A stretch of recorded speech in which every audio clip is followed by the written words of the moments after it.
चलिए,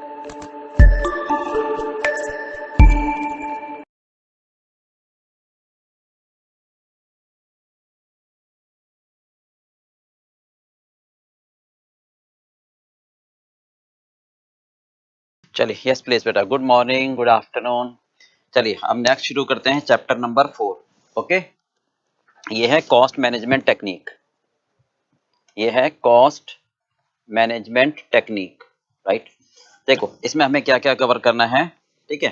cost management technique में दो पार्ट हैं, cost control, cost reduction. Cost control में आएगा पैरेटो एनालिसिस, कॉस्ट रिडक्शन में आएगा life cycle costing, target costing, value chain, value analysis और इंजीनियरिंग और एनवायरमेंटल मैनेजमेंट अकाउंटिंग। ओके, तो सबसे पहले करते हैं हम कॉस्ट कंट्रोल पार्ट, ठीक है।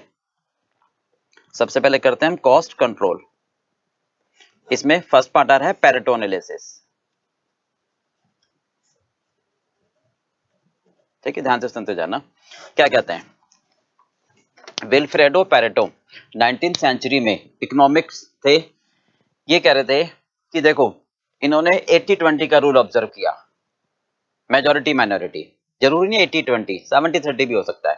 तो ये कह रहे थे 80% of the wealth created by 20% of population, मतलब 80% रिजल्ट क्रिएटेड बाय 20% एक्ट। मतलब हमारे कुछ एक्ट ऐसे होते हैं जो मेजर रिजल्ट क्रिएट करते हैं। हालांकि हर एक्ट कोई ना कोई रिजल्ट देता है, हम मना नहीं कर रहे, बट कहीं ना कहीं 20% यानी माइनर एक्ट ऐसे होते हैं जो बड़े क्रूशियल होते हैं और बहुत अच्छे रिजल्ट देते हैं। यानी टोटल रिजल्ट में मेजॉरिटी पार्ट उन्हीं का होता है। कम मेहनत ज्यादा परिणाम, तो क्यों ना हम अपने रिसोर्स को वहां पर लगा दें, तो हम कम मेहनत करके अच्छा परिणाम प्राप्त कर सकते हैं। ये इनके ऑब्जर्वेशन थी।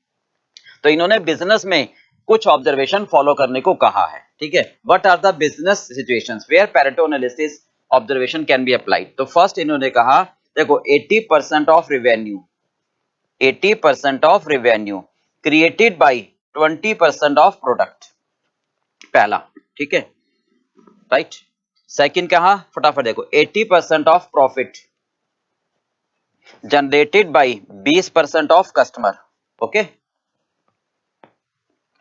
80% of overhead cost created by 20% of cost driver, 80% of storage cost created by 20% of item, 80% of problem created by 20% of reasons, ठीक है। अब मैं आपको एक एक चीज समझा देता हूं फटाफट। ये कहते हैं कि सर कंपनी में जितने भी प्रोडक्ट होते हैं, सर ये पॉसिबल नहीं है कि हर प्रोडक्ट के लिए मैं कॉस्ट प्रॉफिट एनालाइज करूं। तो क्यों ना मैं उन प्रोडक्ट को एनालाइज कर लूं जो मेरे कोर प्रोडक्ट है, ठीक है। वो प्रोडक्ट हमारे मेजर रेवेन्यू क्रिएट करते हैं। तो उन प्रोडक्ट की प्राइसिंग पॉलिसी, उसको बोलते हैं sophisticated pricing policy, top management अपने पास रख ले। सोफिस्टिकेटेड मतलब मार्केट में वो उनकी प्राइस, जैसे कंपटीटर एकदम कम करे तो मैनेजमेंट इमीडिएटली एक्शन लेके उनको टैकल कर ले, तो लॉस नहीं होगा, क्योंकि उनमें जरा सा भी लॉस मेजर लॉस क्रिएट करेगा, ठीक है। जैसे कोई कंपनी है, जैसे मान लो मारुति कंपनी, उनका कोर प्रोडक्ट एल्टो प्रोडक्ट है, तो वो चाहेंगे कि इसकी प्राइसिंग पॉलिसी कंपिटिटिव में ध्यान में रखते हुए हम खुद ही मैनेज करें, क्योंकि इसमें जरा सा भी असावधानी होगी तो बहुत लॉस होगा। तो वो प्रोडक्ट जो कोर प्रोडक्ट हैं, यानी 20% प्रोडक्ट हैं और बहुत अच्छी रेवेन्यू देते हैं, टोटल रेवेन्यू का 80-70% क्रिएट करते हैं, उनकी प्राइसिंग पॉलिसी हम अपने पास रखेंगे। और जो बाकी के प्रोडक्ट हैं, 80% प्रोडक्ट है, उनकी प्राइसिंग पॉलिसी लो मैनेजमेंट को दे देंगे। ठीक है, अभी अब कॉस्ट प्लस मार्जिन प्राइसिंग एक सिंपल सा रखते चले जाओ, ठीक है। तो इससे क्या होगा, कम मेहनत होगी, परिणाम सही आएगा। दूसरा, 80% of profit generated by 20% customer.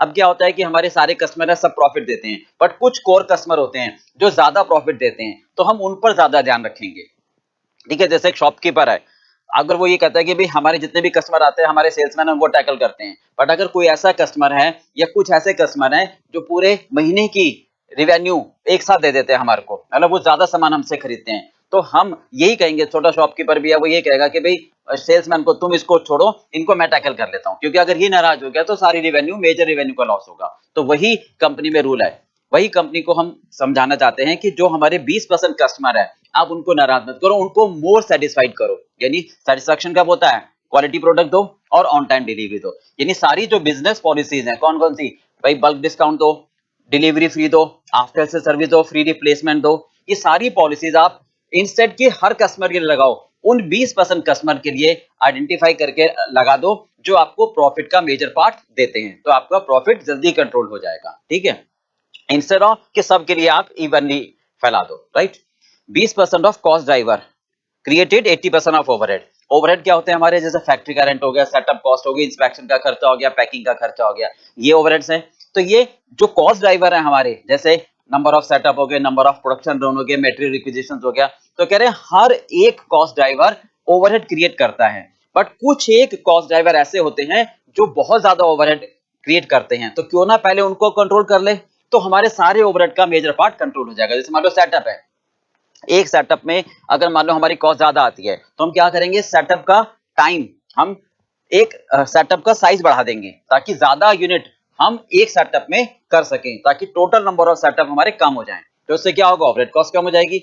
मान लो पहले 100 यूनिट बनाते थे और 5 सेटअप होते थे, अब एक सेटअप में ज्यादा यूनिट बनाओगे तो नंबर ऑफ सेटअप कम हो जाएंगे, नंबर ऑफ ऑपरेटर कम हो जाएंगे, आपके खर्चा कम होगा। तो इसका मतलब हम वो कॉस्ट ड्राइवर ढूंढ लेंगे जिसमें ओवरहेड का खर्चा ज्यादा आता है, तो उन कॉस्ट ड्राइवर को पहले हम मैनेज करेंगे, कंट्रोल करेंगे, राइट। इसलिए कॉस्ट कंट्रोल कहते हैं। 20% ऑफ आइटम 80% स्टोरेज कॉस्ट, यानी स्टोर में देखो एबीसी एनालिसिस होता है, एबीसी का मतलब ऑलवेज बेस्ट कंट्रोल। ए में क्या होता है, low quantity high cost, B में क्या होता है, moderate quantity moderate cost, C में क्या होता है, हाई क्वांटिटी लो कॉस्ट। तो क्यों ना हम स्टोरेज में जो मिस हैंडलिंग है, स्टोर कीपर को ट्रेनिंग देनी है, यानी जस्ट इन टाइम फॉलो करना है, तो हर आइटम के लिए फॉलो ना करें, उन 20% यूनिट के लिए फॉलो कर लें जो 80% हमारी कॉस्ट क्रिएट करते हैं। भाई जैसे बहुत ज्यादा महंगा मटेरियल है, तो हम उसके लिए स्टोर कीपर को समझाएं कि इसको सावधानी से रख, इसमें जरा सा भी लॉस हमें मेजर लॉस होगा, राइट। तो जो भी आपको स्टोर कीपर को समझाना है, जो भी जस्ट इन टाइम पॉलिसी लगानी है, सारे एफर्ट्स आप पहले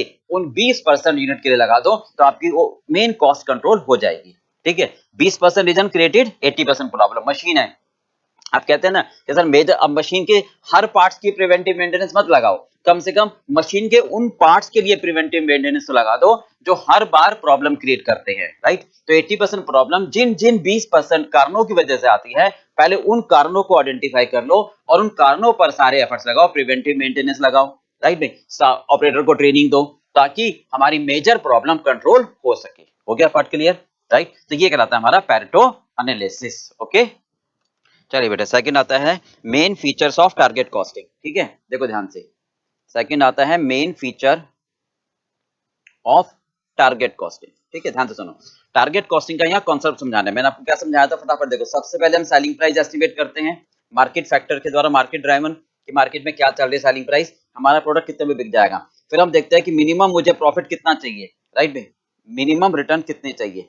मान लो हम 100 रुपए में अपना प्रोडक्ट बेचेंगे, तो मुझे अपनी कैपिटल एम्प्लॉयड पर 20 रुपए कम से कम चाहिए। तो इसका मतलब अगर मेरी कॉस्ट 80 रुपए आ रही है, तो मैं 20 रुपए का प्रॉफिट कमा सकता हूँ, क्योंकि 100 रुपए में मैं अपना प्रोडक्ट बेचूंगा। तो इसको क्या बोलते हैं हम, टारगेट कॉस्ट, यानी अलाउेबल कॉस्ट। अब इस कॉस्ट को हम किसको भेजते हैं, प्रोडक्शन मैनेजर को, कि भाई आपने जो करंट फीचर्स डिजाइन फाइनल करा है उसमें बताओ कितनी कॉस्ट आ रही है। तो उसको बोलते हैं करंट फीजिबल कॉस्ट, यानी जो करंट फीचर्स उन्होंने एस्टिमेट करे हैं उसके हिसाब से वो कहते हैं सर मटेरियल लेबर ओवरहेड इनकी कॉस्ट 82 आ रही है। तो हमने कहा नहीं नहीं 80 आनी चाहिए, यानी इसको इतना कम करो कि 80 के बराबर है, तभी तो मैं प्रॉफिट अचीव कर पाऊंगा। तो ये हमारा कॉन्सेप्ट था। अब इसी को टेक्निकली, इसको मतलब पॉइंट वाइज समझाना है हमें, ध्यान से सोते देखते चले जाओ। सबसे पहला क्या है, target costing is viewed as integral part of design and introduction of new product. इसका मतलब क्या है कि सेलिंग प्राइस का अनुमान लगाना, ये एक फर्स्ट पार्ट है। इसका मतलब है कि हम सेलिंग प्राइस का अनुमान लगाते हैं जो कुछ बातों पर निर्भर करती है। क्या, कस्टमर की रिक्वायरमेंट क्या है, कस्टमर की प्राइस क्या है, उसकी कंडीशन, कॉम्पिटिटिव प्राइस क्या है, दूसरा कंपटीटर क्या प्राइस चार्ज कर रहा है, कंपटीटर की कंडीशंस क्या है, कस्टमर की डिमांड क्या है, हाई क्वालिटी प्रोडक्ट कितना चाहता है वो, राइट।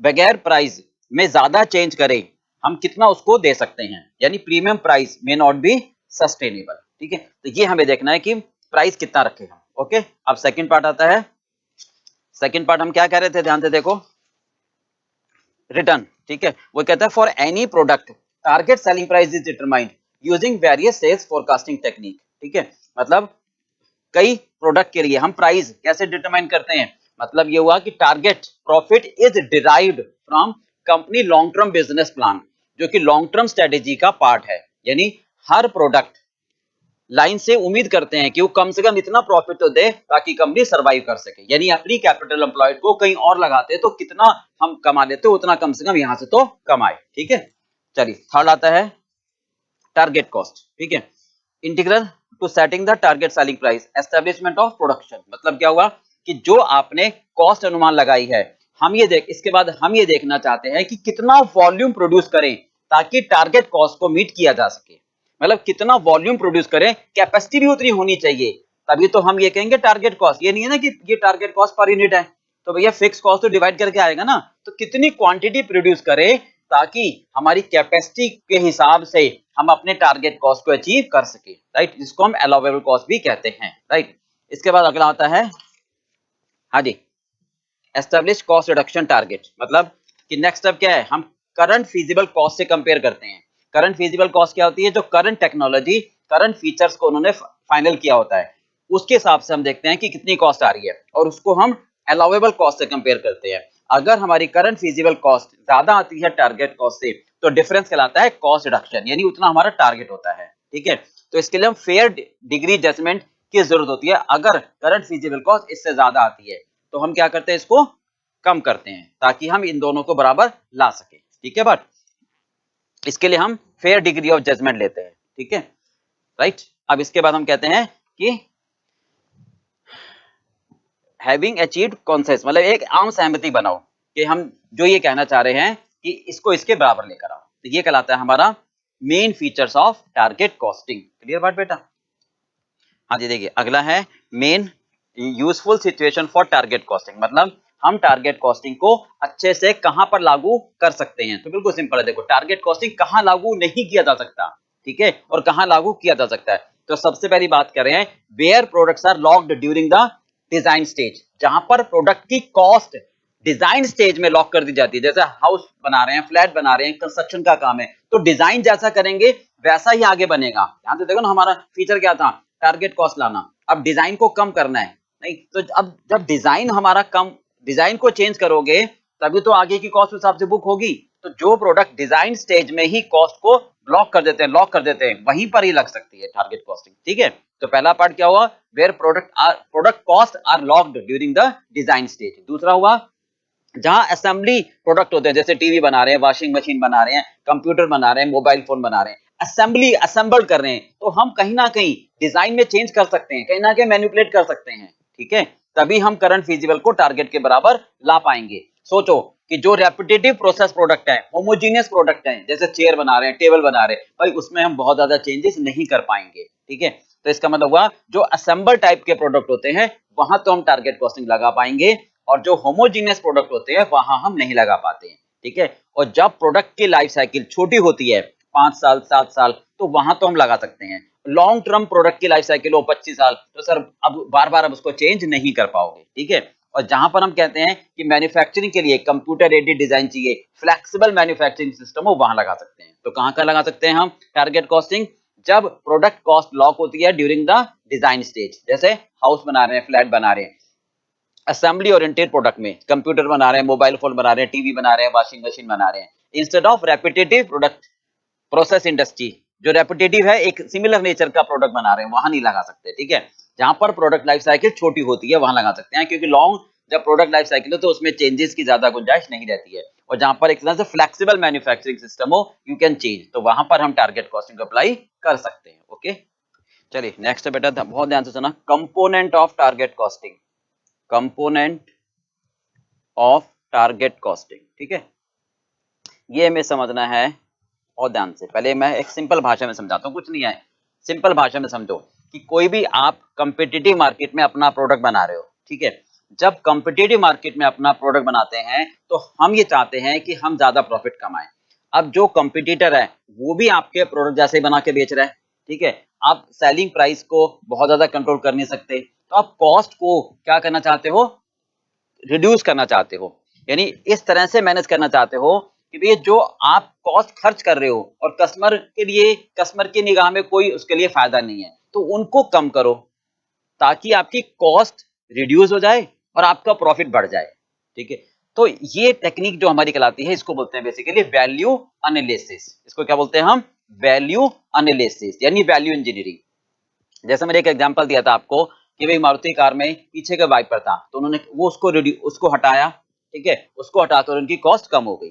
तो ऐसे ही मान लो हमारे पास ऐसे कोई प्रोडक्ट है, चेयर है, तो हम उसमें ये कहना चाहते हैं कि हम किस तरह से मैनेज करें ताकि हम अपने प्रोडक्ट को कॉम्पिटिटिव बना सके, क्योंकि हमारा हर प्रोडक्ट कॉम्पिटिटिव मार्केट में जाता है। तो कैसे क्या मैनेज करें, तो कोई भी केस स्टडी आपसे पूछ सकता है बनाकर कि भाई ये प्रोडक्ट आपका है, अब आप बताओ कि मैं मार्केट में कैसे इसको मैनेज करूं, ठीक है। तो आप कहोगे कि भैया देखो जैसे चेयर है, तो आप उसमें मान लो सनमाइका लगाते हो, तो भैया जो फेस उसका नहीं दिख रहा, जो बॉटम है वहां पर पॉलिश कम कर लो, वहां पर सनमाइका मत लगाओ, क्योंकि उसमें आपकी कॉस्ट जा रही है और कस्टमर के लिए कोई फायदा नहीं है। कुछ फीचर्स बढ़ा दो, उसके मूवेबल कर दो, ठीक है, क्योंकि कस्टमर यूज के हिसाब से उसको उसके प्राइस देना चाहता है। तो इस तरह से उसको मैनेज करो ताकि वो लुक्रेटिव भी लगे, डिजाइन भी अच्छा लगे, अट्रैक्टिव लगे, राइट भाई, और स्टाइल भी लगे और कस्टमर उसको पसंद करे, और आप प्राइस भी कॉम्पिटिटिव रखो और कॉस्ट भी आपकी कम आए, तभी आप कर पाओगे, तभी आप अपना प्रोडक्ट मार्केट में सेल कर पाओगे। तो ये एक नॉर्मल थॉट हो गया, ठीक है। अब हम इसको टेक्निकली कैसे समझते हैं, ध्यान रखना। वैल्यू इसमें टर्म आती है जो पहली वैल्यू एनालिसिस। अब सुनो क्या कहना चाहते हैं, value analysis, right. Value analysis में ये कह रहे हैं कि हम क्या करें, ये एक प्लानिंग है, ये एक साइंटिफिक अप्रोच है ताकि मैं कॉस्ट को रिड्यूस कर सकूं। मतलब मैं प्रोडक्ट में क्या करूं, बहुत ध्यान से सुना, टेक्निकली क्या है, ये साइंटिफिक अप्रोच है, प्लानिंग है। प्रोडक्ट में मटेरियल कंपोजिशन को रिव्यू करो, मटेरियल क्या क्या लग रहा है उसको आप रिव्यू करो, राइट भाई।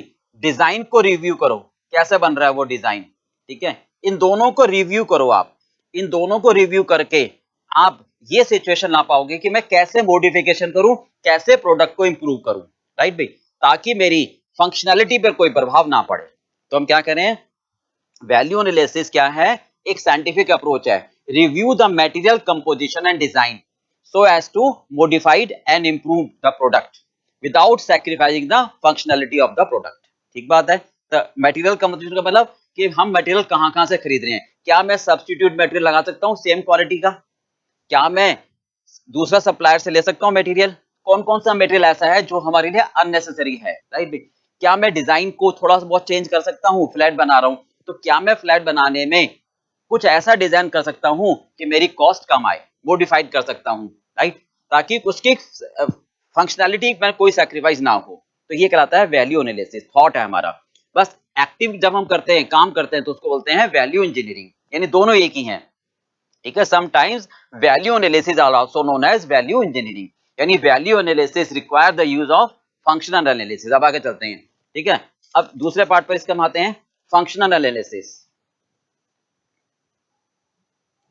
बस एक बात समझ लेना कि वैल्यू एनालिसिस हमारा थॉट है, साइंटिफिक अप्रोच है, और वैल्यू इंजीनियरिंग एक्ट है, यानी एप्लीकेशन है, ठीक है। Value engineering is the application of value analysis, value engineering is the application of value analysis. चलिए अब कहते हैं फंक्शनल है। इसको हम ऐसे समझते हैं कि कोई भी प्रोडक्ट है, ठीक है, उसको हम डीकंपोज करते हैं, उसको ब्रेक करते हैं, किसमें, डिफरेंट एलिमेंट्स में। जैसे कार इंडस्ट्री है, ठीक है, कार इंडस्ट्री में कार को हम किसमें डीकंपोज करेंगे, कार की स्टाइल क्या है, कार के अट्रैक्टिवनेस देखोगे, क्या है उसमें, रिलायबिलिटी कितनी है, राइट, उसमें क्वालिटी कितनी है, डिफरेंट पार्ट्स में उसको ब्रेक करोगे। उसमें कंफर्ट जोन कितना है, राइट, उसमें ऑपरेशन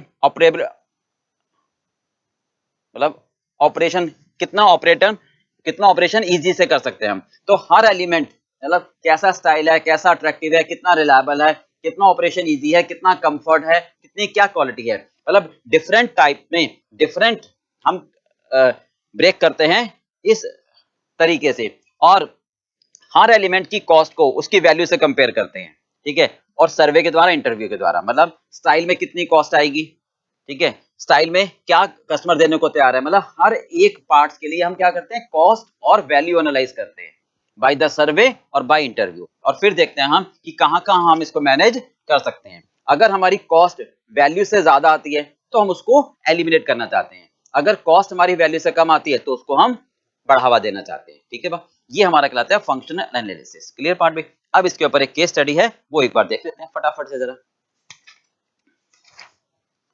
देखिए ये है पांचवा, एक बार फटाफट पढ़ लो, राइट, एक बार रीड करो और वीडियो को आप पॉज कर दो, फिर जब रीड कर लो फिर मैं शुरू करता हूं।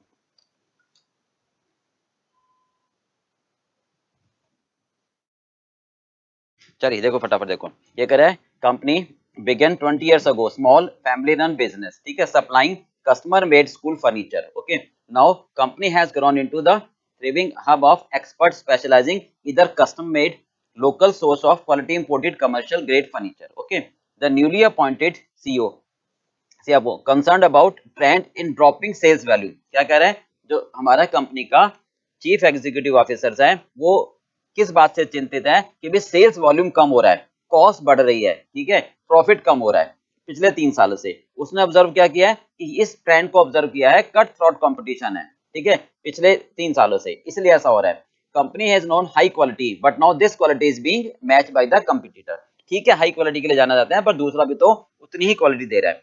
Company share of market is decline due to equivalent product being sold by the competitor at lower price. Normal concept है ये कि आपका प्रोडक्ट कंपटीटर के हिसाब से सेम ही है, तो आपका प्रॉफिट कम हो रहा है, कॉस्ट बढ़ रही है, प्राइस कम होती चली जा रही है, तो हम क्या कंसीडर कर रहे हैं, लो प्राइस ऑफर करो, ठीक है, प्रोडक्शन कॉस्ट कंपटीटर से कम आए, तो कस्टमर ज्यादा तभी खरीदेगा जब उसमें लुक्रेटिव पार्ट्स होगा, अट्रैक्टिव होगा। अब बताओ how company can improve its sales volume cost and profit using value analysis and function analysis. ये नहीं भी कहता ना तो भी हम समझ जाते हैं कि हम इस स्थिति को मैनेज कैसे करेंगे, ठीक है, तो सबसे पहले इसका आंसर क्या देना है, वैल्यू एनालिसिस डिफाइन करना है, बिल्कुल सिंपल। क्या कहोगे वैल्यू एनालिसिस को डिफाइन करोगे, भी आपको बताया मैंने कि value analysis is a planning, is a scientific approach to reduce the cost, review the material composition and design so as to modify improve the product without sacrificing the functionality of the product, यानी वो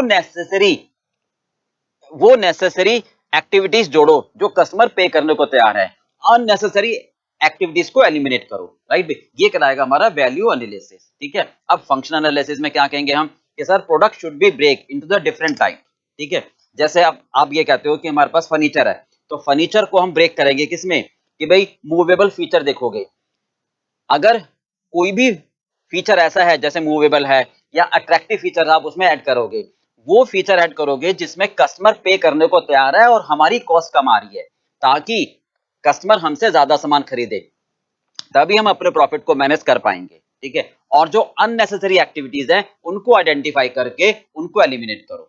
तो हम अपने furniture में ये identify करेंगे कि कौन कौन से फीचर्स ऐसे हैं जिसको हम ऐड कर सकते हैं, बढ़ा सकते हैं और कस्टमर उसके लिए देने को तैयार है, जैसे मूवेबल बना सकते हैं हम उसको, ठीक है, जैसे हम मटेरियल कौन कौन सा लग रहा है, हम सप्लायर से नेगोशिएट कर सकते हैं कि बल्क में परचेज करेंगे, हम उसके डिजाइन को चेंज कर सकते हैं, ठीक है, डिजाइन मतलब product should be break into the different element, यानी स्टाइल के हिसाब से, कंफर्ट के हिसाब से, रिलायबल के हिसाब से, अट्रैक्टिव के हिसाब से। फिर हम देखेंगे कौन कौन सी एक्टिविटीज ऐसी है जिसमें कॉस्ट कम आ रही है और कस्टमर देने को तैयार है, ताकि हमारा प्रोडक्ट लुक्रेटिव बने। ये हो गया फंक्शन एनालिसिस, ओके। बट तो हम ये कहते हैं क्योंकि जो हमारा प्रोडक्ट है फीचर्स, जो हमारा प्रोडक्ट है फर्नीचर, वो that will be demand on the basis of use value rather than esteem value, तो इसका मतलब वो यूज के हिसाब से कस्टमर डिमांड करता है, तो we should made our furniture more lucrative, more attractive by increasing the activities having low cost but customer would ready to pay the high price। तो ये एफर्ट्स हमें करना पड़ेगा, तब जाकर हम अपने प्रोडक्ट की कॉस्ट को कम कर पाएंगे, सेलिंग प्राइस कम कर पाएंगे और प्रॉफिट को बढ़ा पाएंगे, तभी कॉम्पिटिटिव मार्केट में हम कॉम्पिटिटिव एडवांटेज ले पाएंगे। क्लियर पार्ट में ये कराएगा value chain, value analysis along with the functional analysis. Functional का मतलब उसके अलग अलग पार्ट्स को, मतलब एक प्रोडक्ट को ब्रेक करना, डीकंपोज करना डिफरेंट एलिमेंट में, राइट, ताकि हम ये जज कर पाए कि कौन कौन सी एक्टिविटीज ऐसी हैं जिसमें हमारी कॉस्ट कम आ रही है और कस्टमर देने को तैयार है। क्लियर पार्ट भी ये इसमें लिखोगे आप, राइट। चलिए बेटा नेक्स्ट है problem with the target costing, okay, problems with the target costing, क्या कहना चाहते हैं, लिमिटेशन, ठीक, फटाफट एक बार आपको समझा देते हैं। मतलब ये कहते हैं कि क्या क्या लिमिटेशन है, प्रॉब्लम क्या है टारगेट कॉस्टिंग में, तो हम कहते हैं हालांकि टारगेट कॉस्टिंग के बहुत सारे फायदे हैं, ठीक है, सब्सटेंशियल बेनिफिट है मोस्ट केसेस में, फिर भी कुछ प्रॉब्लम है जो मतलब वन शुड अवेयर, हमें पता होनी चाहिए कि कुछ अब इसमें समस्याएं भी हैं, जैसे यूज ऑफ टारगेट कॉस्टिंग, ठीक है, कॉन्सेप्ट तो क्लियर है कि भाई सबसे पहले हम सेलिंग प्राइस डिटरमाइन करते हैं, फिर मिनिमम प्रॉफिट लेते हैं, कम से कम इतना तो हमें कमाना चाहिए, ये टारगेट कॉस्ट आती है यानी अलाउएबल कॉस्ट। इसको हम देते हैं प्रोडक्शन मैनेजर को कि भाई कम से कम ये आनी चाहिए, नहीं तो हमारा प्रॉफिट मेंटेन नहीं हो पाएगा, हम सर्वाइव नहीं कर पाएंगे, यही तो मतलब है। अब प्रोडक्शन मैनेजर ये कहता है कि भाई मेरी करंट फिजिबल कॉस्ट इतनी है, वो उस करंट फिजिबल कॉस्ट को इसके बराबर लाने की कोशिश करता है, ठीक है। तो उसमें क्या प्रॉब्लम आती है, देखो सबसे पहले मेन हमारा पर्पस क्या है कि करंट फिजिबल कॉस्ट को इसके बराबर लाने की कोशिश करते हैं। कब? जब ये ज्यादा हो, ठीक है, और ये कम हो, क्योंकि अगर इसको फाइनल कर देंगे तो फिर मैं प्रॉफिट नहीं कमा पाऊंगा। तो इसी कॉन्सेप्ट से प्रॉब्लम क्या क्या आती है, सबसे पहले कि जब हम इस करंट फिजिबल कॉस्ट को टारगेट कॉस्ट के बराबर लाने की कोशिश करते हैं तो कहीं ना कहीं हम क्वालिटी रिड्यूस की सोच लेते हैं, यानी मटेरियल सस्ता ले लेते हैं। तो इससे क्या होता है, कई बार क्वालिटी से कंप्रोमाइज हो जाता है, तो ये एक संभावना बनती है। तो ये एक तरह से प्रॉब्लम है, लिमिटेशन है, ठीक है। दूसरा फिगर पॉइंटर, मतलब फिगर पॉइंटिंग, मतलब उंगली उठाना। तो होता क्या है कि डिफरेंट डिपार्टमेंट है, अब सबसे पहले ये टारगेट कॉस्टिंग कहाँ लगाते हैं हम, इनिशियल स्टेज पर, बिफोर प्रोडक्शन। तो इंजीनियरिंग डिजाइन डिपार्टमेंट पर सबसे ज्यादा दबाव होता है कि उसको ही डिजाइन चेंज करना होता है, उसको ही सारा काम करना होता है, तो उस पर उंगली उठाई जाती है कि भाई आपकी वजह से कॉस्ट कम आ रही है, क्वालिटी कंप्रोमाइज हो रहा है। जबकि परचेज मैनेजर तो कहीं भी कोई कंप्रोमाइज नहीं करता, वो सप्लायर से कोई नेगोशिएट नहीं करता, यानी वो उतने एफर्ट्स नहीं करता है जितने ज्यादा एफर्ट्स इंजीनियरिंग मैनेजर के द्वारा होते हैं। तो उसी पर उंगली उठाई जाती है कि भाई उसी पर दबाव डाला जाता है कि तुम डिजाइन को चेंज करो, तुम डिजाइन को मॉडिफाइड करो, ठीक है। तीसरा हम कहते हैं डेवलपमेंट प्रोसेस भी कई बार लंबा हो जाता है, क्योंकि अननेसेसरी डिजाइन टीम के पास कई डिजाइन ऑल्टरेशन होते हैं, ठीक है, जो उनको करने पड़ते हैं ताकि current feasible cost target cost के बराबर आए, ताकि हम मिनिमम रेट ऑफ रिटर्न कमा सके, ठीक है। नेक्स्ट है कोई कॉन्सेंसस नहीं बनती, मतलब आम सहमति नहीं बनती, नो कॉन्सेंसस, मतलब कोई आम सहमति नहीं बनती। डिफरेंट डिपार्टमेंट है डिजाइन के, हर डिपार्टमेंट के जो रिप्रेजेंटेटिव हैं उनको कई बार ऑल्टरेशन करना पड़ता है। तो डिफरेंट ऑल्टरेशन हर डिपार्टमेंट के रिप्रेजेंटेटिव की एक आम सहमति नहीं बन पाती, कोई कहता है कि मैं ऐसे चेंज करूंगा, कोई कहता है मैं ऐसे चेंज करूंगा। तो आम सहमति ना बन पाने के कारण फाइनल डिजाइन नहीं हो पाता कि भाई अब हमें ये चेंजेस करने हैं, तो ये सबसे बड़ी प्रॉब्लम होती है। दूसरा, इफेक्टिव इंप्लीमेंटेशन के लिए हमें डिटेल्ड कॉस्ट एनालिसिस चाहिए होती है, जो कि कई बार हमारे लिए कॉस्टली हो जाता है, प्रॉफिटेबल नहीं हो पाता। तो इसके लिए हमें क्या चाहिए, गुड टीम लीडर चाहिए जो स्ट्रॉन्ग कंट्रोल कर सके, जिसमें एक्सेप्शनल नॉलेज हो और डिजाइन प्रोसेस की गुड इंटरप्रिटेशन स्किल्स हो, ठीक है, वो कमिटमेंट कर सके और टाइम और कॉस्ट बेनिफिट को भी इवैल्यूएट कर सके, ठीक है। तो ये कहलाते हैं problem with the target costing. Clear part में मैं फटाफट एक बार रिवाइज कर देता हूं कि कई बार हम सस्ते के चक्कर में क्वालिटी से कंप्रोमाइज कर जाते हैं। फिगर पॉइंटिंग आउट कि सर एक डिपार्टमेंट डिजाइन है, उसी को सारी मेहनत करनी पड़ती है, दूसरा डिपार्टमेंट कोई मेहनत नहीं करता, डेवलपमेंट प्रोसेस भी लंबा हो जाता है, क्योंकि अननेसेसरी डिजाइन टीम के पास कई ऑल्टरनेट होते हैं, तो उनको सिलेक्ट करने में कहीं ना कहीं डेवलपमेंट प्रोसेस भी लेंथी हो जाता है। आम सहमति नहीं बन पाती, कौन सेंससनेस, मतलब हर डिजाइन डिपार्टमेंट के अलग अलग जो रिप्रेजेंटेटिव होते हैं उनको कई बार बहुत ज्यादा अल्टरनेटिव अडॉप्ट करने पड़ते हैं, क्योंकि करंट फिजिबल कॉस्ट को टारगेट कॉस्ट के बराबर लाना होता है, तो वो एक फाइनल डिसीजन पर नहीं आ पाते, ठीक है। और इफेक्टिव इंप्लीमेंटेशन के लिए हमें कॉस्ट डिटेल चाहिए होती है, जो कई बार अवेलेबल नहीं हो पाती। तो इसके लिए हमारे को क्या चाहिए, गुड टीम लीडर चाहिए जो स्ट्रॉन्ग डिसीजन ले सके, जिसके पास एक्सेप्शनल नॉलेज हो और डिजाइन प्रोसेस की अच्छी इंटरप्रिटेशन हो, स्किल्स हो और कमिटमेंट हो, ताकि वो इन सबको फॉलो कर सके। क्लियर बात बेटा? चलिए नेक्स्ट है advantages of target costing. Advantages of target costing, इसके फायदे क्या क्या हैं, ठीक है। बिल्कुल सिंपल सी बात है, जो कॉन्सेप्ट है उसी से निकाल देते हैं। कॉन्सेप्ट हमारा देखो ये है, selling price minus minimum profit target cost, इसको कंपेयर करते हैं करंट फिजिबल कॉस्ट से। इसी से हम समझते हैं क्या, सबसे पहले हम ये कहते हैं कि भाई मेन पार्ट क्या है कि करंट फिजिबल कॉस्ट को इसके बराबर लाना होता है, तो ये प्रोएक्टिव अप्रोच है, प्रिवेंटिव अप्रोच है, मतलब काम से पहले, ठीक है। कॉस्ट मैनेजमेंट, मतलब ये कहते हैं कॉस्ट रिड्यूस की जाती है उसके बनने से पहले वैल्यू इंजीनियरिंग और वैल्यू एनालिसिस के द्वारा, ठीक है। तो एक प्रोएक्टिव अप्रोच, यानी बनने से पहले ही हम कॉस्ट को रिड्यूस करते हैं, ठीक है, क्योंकि जब बन जाएगा फिर तो कुछ कर नहीं सकते ना। करंट फिजिबल कॉस्ट का मतलब बनने से पहले ही हम उसकी कॉस्ट को रिड्यूस करते हैं वैल्यू इंजीनियरिंग और वैल्यू एनालिसिस के द्वारा, ठीक है। इसमें एम्प्लॉय की इन्वॉल्वमेंट बढ़ती है, उसकी अवेयरनेस बढ़ती है, क्योंकि हम एम्प्लॉय को तो बोलते हैं डिजाइन इंजीनियर को कि भी ऐसा डिजाइन बनाओ ताकि हम कुछ फीचर्स मॉडिफाई करके हम करंट फिजिबल कॉस्ट को टारगेट के बराबर ला सके, तो एम्प्लॉय की अवेयरनेस बढ़ती है। उसकी एम्पावरमेंट बढ़ती है, ठीक है। और फिर अगर इंजीनियर ये कह देता है कि भाई ये हमें चेंज करना है, तो टॉप मैनेजमेंट की कमिटमेंट होनी चाहिए, ठीक है। तो टॉप टू बॉटम कमिटमेंट अपने आप बढ़ जाती है, ठीक है। सेलिंग प्राइस मार्केट हम रिव्यू करते हैं, इससे हमारे को कॉम्पिटिटिव एडवांटेजेस मिलती है। तो प्रॉपर प्लानिंग कहलाती है बिफोर प्रोडक्शन एंड मार्केटिंग, यानी प्रॉपर मार्केटिंग कहलाती है before production and planning. Minimise करते हैं हम इसको, मतलब किसको, नॉन वैल्यू एडेड एक्टिविटीज को, राइट। ऑप्टिमाइज करते हैं वैल्यू एडेड एक्टिविटी को। तो हम ये भी कह सकते हैं it uses management control system, ताकि मैन्युफैक्चरिंग स्ट्रेटेजी को अच्छे से लागू किया जा सके। तो ये अच्छा एक तरह से मैनेजमेंट कंट्रोल सिस्टम है, राइट। ये एक तरह से प्रॉपर प्लानिंग होती है बिफोर प्रोडक्शन और मार्केटिंग, मतलब टाइम रिड्यूस हो जाता है मार्केट वाला, इंक्रीज प्रॉफिटेबिलिटी, कस्टमर सेटिस्फेक्शन और मार्केट शेयर। तो इसके फायदे हैं, क्लियर। क्या क्या बताया आपको, प्रोएक्टिव अप्रोच है, जैसे कहते हैं प्रिवेंटिव, काम करने से पहले ही, राइट भाई, यानी प्रोडक्ट के बनने से पहले ही हम इसको रिड्यूस कर देते हैं। और हर एम्प्लॉय की अवेयरनेस बढ़ती है, एम्पावरमेंट बढ़ती है, top to bottom commitment approach है, एंश्योर प्रॉपर प्लानिंग है बिफोर प्रोडक्शन एंड मार्केटिंग, और रियल कॉस्ट सेविंग होती है इसमें, ठीक है, न कि केवल कॉस्ट रिडक्शन होता है, क्योंकि जब फीचर्स इसमें चेंज हो जाते हैं तो रियल कॉस्ट सेविंग होती है, एक तरह से मिनिमाइज हो जाता है नॉन वैल्यू एडेड एक्टिविटीज को, कैसे, वैल्यू एनालिसिस करके, ठीक है। मैनेजमेंट कंट्रोल सिस्टम हम इसको अच्छे से फॉलो कर सकते हैं, इससे प्रॉफिट बढ़ता है, कस्टमर सेटिस्फेक्शन बढ़ता है, मार्केट का शेयर बढ़ता है, क्लियर बात। These are the benefit of target costing. चलिए अब अगला पॉइंट है some of the issues, some of the issues that should be deal in analyzing value analysis and value engineering, ठीक है। जब हम वैल्यू एनालिसिस और वैल्यू इंजीनियरिंग करते हैं तो कुछ इश्यूज हमारे सामने आते हैं, ठीक है। सबसे पहला इश्यू है, देखो, can we eliminate functions from the production process, क्या हम फंक्शंस को एलिमिनेट कर सकते हैं, can we eliminate functions, right.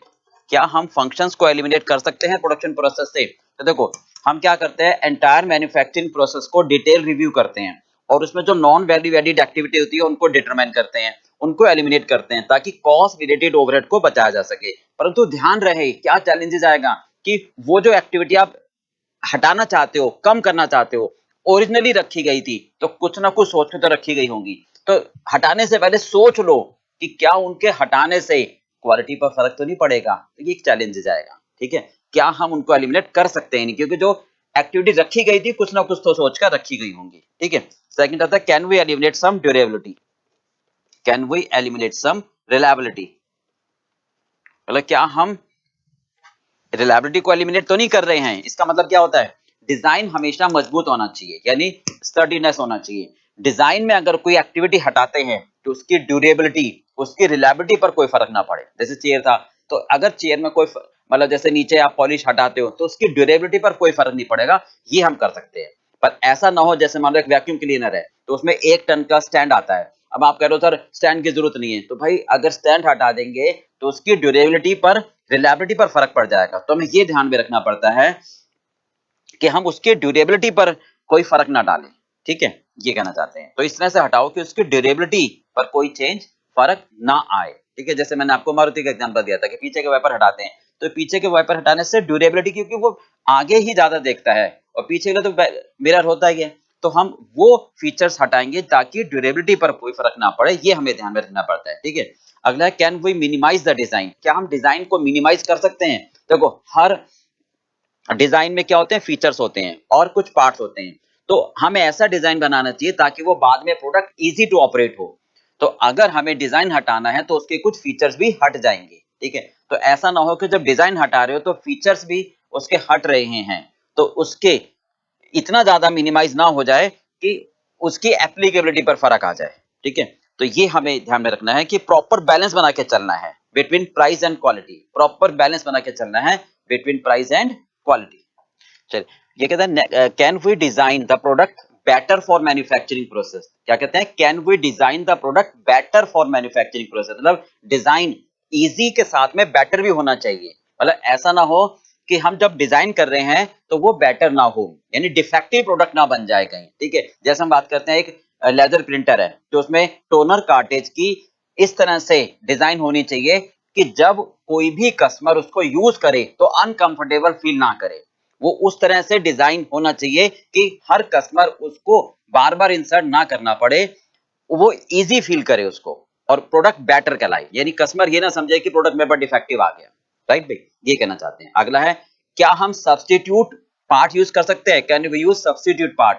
कि जब आप मटेरियल यूज कर रहे हो, क्योंकि मटेरियल डिकम्पोज करते हैं, मटेरियल हम एनालाइज करते हैं कि कौन कौन से पार्ट इस्तेमाल कर रहे हैं, कि कई बार सप्लायर ये सोचता है कि भाई ये वाला मटेरियल अगर मैं नहीं दूंगा तो ये प्रोडक्ट नहीं बनेगा, तो हमें सब्स्टिट्यूट मटेरियल भी सिलेक्ट कर लेना चाहिए कि सप्लायर पर डिपेंड ना हो, ताकि वो प्रोडक्ट की प्रोडक्शन में कोई प्रॉब्लम ना आए। ठीक है, क्या हम कुछ स्टेप को कंबाइन कर सकते हैं? कि जब हम प्रोसेस को डिटेल एनालाइज करते हैं तो कुछ स्टेप्स को हम कंबाइन कर देते हैं, एलिमिनेट कर देते हैं। तो हमें ये ध्यान में रखना पड़ता है कि जैसे प्रोसेस है उसको सेंटर करना है, ठीक है, तो क्या हम कुछ प्रोसेस को, कुछ स्टेप्स को कंबाइन कर सकते हैं या नहीं? राइट, ये हमें ध्यान में रखना होगा। तो ये हमारे लिए चैलेंजेस होते हैं। राइट, क्या हम सप्लायर की असिस्टेंस ले सकते हैं? Can we take supplier assistance? मतलब सप्लायर से हम बात कर सकते हैं कि जो भी मटेरियल आप सप्लाई करोगे, क्योंकि आप तो गुड्स, आप तो वो सप्लाई, आप तो वो मटेरियल बना रहे हो, आप उसमें हाई टेक्नोलॉजी है, आपके पास उसकी अच्छी नॉलेज है, तो क्या आप ऐसा मटेरियल दे सकते हो हमारे को जो हमारे प्रोडक्ट में इंसर्ट होकर हमारे प्रोडक्ट की क्वालिटी भी बढ़े और कॉस्ट इफेक्टिवनेस भी आए? Right, these are the problem that we can face. सबसे पहले क्या है, दोबारा, can we eliminate function from the production process? क्या हम प्रोडक्शन प्रोसेस से फंक्शन को एलिमिनेट कर सकते हैं जो कि ऑलरेडी रखा गया, तो कुछ लोग को सोच के रखा गया होगा। Can we eliminate some durability? तो ऐसा तो नहीं है कि आप फीचर हटा रहे हो तो उसकी ड्यूरेबिलिटी कम हो रही है, ठीक है, ये हमें सोचना चाहिए। Can we minimise the design? हर डिजाइन में कुछ ना कुछ फीचर्स होते हैं, कुछ ना कुछ पार्ट्स होते हैं, तो ऐसा ना हो कि डिजाइन कम करते समय फीचर्स भी कम हो जाएं। ठीक है, can we design the product better for manufacturing process? मतलब अगर हम कोई प्रोडक्ट का डिजाइन कर रहे हैं तो प्रोडक्ट डिफेक्टिव ना हो जाए फीचर्स को हटाते समय, जैसे कार्टेज वाली बात करी। ठीक है, क्या हम सब्स्टिट्यूट पार्ट इस्तेमाल कर सकते हैं? क्योंकि ऐसा ना हो कि सप्लायर की इंटेंशन ये हो कि कल को ये पार्ट्स ना मिले तो हम डिजाइन को आसानी, मतलब डिजाइन को हटा दें, तो हम ये ध्यान में रखना है कि डिजाइन को आसानी से हटा पाए। Can we combine the step? क्या हम कुछ स्टेप्स को कंबाइन कर सकते हैं? यानी can we take the supplier assistance? हम सप्लायर से बात कर सकते हैं कि भैया जो भी आप मटेरियल दे रहे हो, आपकी अच्छी नॉलेज है, आपकी अच्छी टेक्निकल स्किल्स है, तो हमें इस तरीके का मटेरियल दीजिए ताकि हमारे को ज्यादा परेशानी ना हो और हमारा डिजाइन भी अच्छे से अच्छा रहे। राइट, चलिए बेटा एक काम करते हैं, केस स्टडी है, फटाफट पढ़ लो। ठीक है, 11 कावेरी लिमिटेड। ठीक है, 5 मिनट का टाइम दे रहा हूँ, आप एक बार पढ़ लो इसको, पॉज कर देना, पहले एक बार अच्छी तरह से रीड कर लो, फिर शुरू करते हैं। चलिए बेटा पढ़ लिया, देखो ठीक है, सिर्फ मैं क्या करता हूँ, answer, identify strategy which KL has adopted for Jingaru bike. क्या कहते हैं, स्ट्रेटेजी बताओ, तो लो कॉस्ट स्ट्रेटेजी है, चीपेस्ट एंड अफोर्डेबल बनाना हमारा पर्पस है। ठीक है, low cost strategy, okay, cheapest and affordable, okay. अब ये कहता है टारगेट कॉस्टिंग अडॉप्ट करने के बाद इश्यूज क्या है, चैलेंजेस क्या है जो फेस कर रहे हैं, और उनके समाधान क्या है। चैलेंजेस क्वेश्चन में ही है, ध्यान से देखो, चैलेंजेस क्या है, पहला मेंटेन द टारगेट प्राइस, यानी सबसे पहला चैलेंजेस क्या है, मेंटेन द टारगेट प्राइस। ठीक है, एक बार चैलेंजेस इकट्ठे कर लें। एनवायरमेंटल इश्यूज, ठीक है, सेफ्टी स्टैंडर्ड्स और रिपेयर, ये चैलेंजेस हैं, दे रखे हैं, तो हम एक एक करके समझते हैं। मेंटेनिंग द टारगेट प्राइस, यानी सबसे पहला चैलेंजेस है कि टारगेट प्राइस को मेंटेन करना ताकि हम अपने प्रॉफिट को मेंटेन कर सके, क्योंकि इनपुट प्राइस बढ़ते जा रहे हैं। ठीक है, फ्यूचर में इनपुट प्राइस बढ़ते जा रहे हैं, तो टीपी को मेंटेन करना एक हमारे लिए चैलेंज है। इसके लिए हमारे लिए इनिशियल वैल्यू इंजीनियरिंग हो सकता है सारी कॉस्ट सेविंग ना कर पाए, तो फिर क्या करें, मतलब आप रेमेडियल एक्शन बताओ, क्या करोगे, काइजन कॉस्टिंग लगा दो सर, मतलब हर एम्प्लॉय से छोटे छोटे सुझाव लेते रहो ताकि धीरे धीरे उसमें हम इनिशियली स्मॉल कॉस्ट सेविंग करते रहे। ओके, तो सबसे पहला चैलेंज हो गया टारगेट प्राइस को मेंटेन करना, क्योंकि इनपुट प्राइस बढ़ रहे हैं, तो हो सकता है वैल्यू इंजीनियरिंग सक्सेस ना हो पाए, तो काइजन कॉस्टिंग लगा दो। राइट, ध्यान रख लो। एनवायरमेंटल इश्यूज, ठीक है, अब एनवायरमेंटल में क्या कर सकते हैं, मास प्रोडक्शन की वजह से हैवी पोल्यूशन होगा, तो अब होगा, अब ये चैलेंजेस है, तो इसके लिए क्या हल होगा, तो सर हम बीएस एमिशन ले सकते हैं, जो नॉर्मल जो हम फॉलो करते हैं, जिससे पोल्यूशन को रिस्ट्रिक्ट कर सकते हैं। ठीक है, सेफ्टी स्टैंडर्ड्स, ठीक है, यहाँ पर क्या कर सकते हैं हम कि सर सेफ्टी हमारे लिए क्या है, जैसे प्लास्टिक एल्यूमिनियम हम फ्रेम यूज करते हैं, ये सेफ्टी इशू हो सकता है, तो सेफ्टी स्टैंडर्ड को मीट करें, यानी हर इसका रेमेडियल क्या, पीपल को अवेयर कर दें, भाई बता दें कि safety is the primary, drive safely, और तो कोई हल है नहीं इसका। ठीक है, रिपेयर, अब रिपेयरिंग की प्रॉब्लम हमारे पास आ सकती है, तो क्या करें, डिजाइन अलग होने की वजह से रिपेयरिंग का होना डिफिकल्ट होगा, तो क्या करें, गुड नेटवर्क बना दे, हम सर्विस स्टेशन, रिपेयर सेंटर ज्यादा खोल दे। ठीक है। ड्यूरेबिलिटी, तो ड्यूरेबिलिटी के लिए हम कह सकते हैं कि सर हाँ, ये डिपेंड करती है रोड कंडीशन पर, ट्रैफिक कंडीशन पर। इसके लिए हम क्या करें, टायर अच्छे रखें, टायर की क्वालिटी, हाइड्रोलिक ब्रेक सिस्टम लगाएं, जो कि कॉम्पिटिटिव, जो कि कंफर्टेबल बना सके रोड के हिसाब से। ठीक है। These are the safety measures, these are the remedial action. Clear part भाई? एक बार बता दूं, टारगेट प्राइस मेंटेन करना एक प्रॉब्लम, एक चैलेंजेस हो सकता है, तो इनपुट प्राइस क्योंकि बढ़ रहे हैं तो इसके लिए काइजन कॉस्टिंग लगा सकते हैं। एनवायरमेंटल इश्यूज आ सकता है क्योंकि मास प्रोडक्शन कर रहे हैं, तो उसके लिए BS normal, normal standards follow करो, जो कि सेफ, जो कि हमारे एनवायरमेंटल को, पोल्यूशन को कंट्रोल कर सकता है। सेफ्टी मेजर्स हम पीपल को अवेयर कर सकते हैं, क्योंकि प्लास्टिक और एल्यूमिनियम हम फ्रेम यूज करेंगे तो कहीं ना कहीं सेफ्टी इशू आएगा, तो उसके लिए आप अवेयर करो कि safety is the primary issues, safety is the primary part, drive safely. Okay. और रिपेयर, तो रिपेयर की प्रॉब्लम आ सकती है, तो इसके लिए क्या करो, ज्यादा सर्विस सेंटर खोल दो। ठीक है। ड्यूरेबिलिटी, ये रोड कंडीशन पर डिपेंड करता है, तो आप अच्छे टायर बनाओ। ठीक है। Hydraulic power, hydraulic brake system लगाओ जो कंपैटिबल हो किससे, रोड और ट्रैफिक, और रोड कंडीशन से, और ट्रैफिक सिस्टम से कंपैटिबल हो। ठीक है। These are the remedies. Clear part भी? चलिए अब आगे चलते हैं हम। चलिए बेटा नेक्स्ट चलते हैं, product life cycle. Okay, life cycle costing. देखिए इसमें हमें क्या क्या समझना है। सबसे पहले तो इसका मतलब क्या है। ठीक है। हम कहते हैं एक प्रोडक्ट की लाइफ साइकिल स्टार्ट होती है बिगिनिंग से, तो मतलब हर प्रोडक्ट की एक लाइफ साइकिल होती है। ठीक है। उस लाइफ साइकिल में कहाँ से शुरू होती है, वो इंट्रोडक्शन से। ठीक है। उस पूरी लाइफ साइकिल में कितना खर्चा होगा, कितनी रेवेन्यू जनरेट होगी, कितना प्रॉफिट होगा ओवर द पीरियड, राइट, ये हम चेक करते हैं। मतलब हमारा बेसिक पर्पस ये होता है कि एक अकाउंटिंग पीरियड में कितनी रेवेन्यू, कितना खर्चा, वो नहीं, वो तो सिंपल कॉस्ट शीट होती है। जैसे एक प्रोडक्ट की लाइफ साइकिल का अनुमान लगाते हैं कि 5 साल है, तो 5 साल में हमें वो कितनी रेवेन्यू देगा, कितना खर्चा होगा, ताकि हम ये डिसीजन लगा सके कि वो प्रोडक्ट मैं इंट्रोड्यूस करूं या ना करूं। ठीक है। जैसे मोबाइल फोन आने से पहले एक पेजर प्रोडक्ट आया था।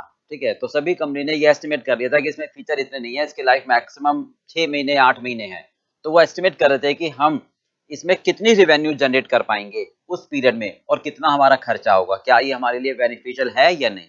तो कॉस्टिंग पॉइंट ऑफ व्यू से देखते हैं कि वो फायदेमंद है या नहीं, फिर उसके अदर कॉन्सिक्वेंसेस देख लेते हैं। तो ये हमारा पर्पस होता है। इसमें हम बेसिकली 4 स्टेज कहते हैं। ठीक है। फर्स्ट कहलाती है हमारी इंट्रोडक्शन स्टेज, फर्स्ट कहलाती है इंट्रोडक्शन स्टेज। ओके। सेकंड कहलाती है हमारी growth, and then maturity,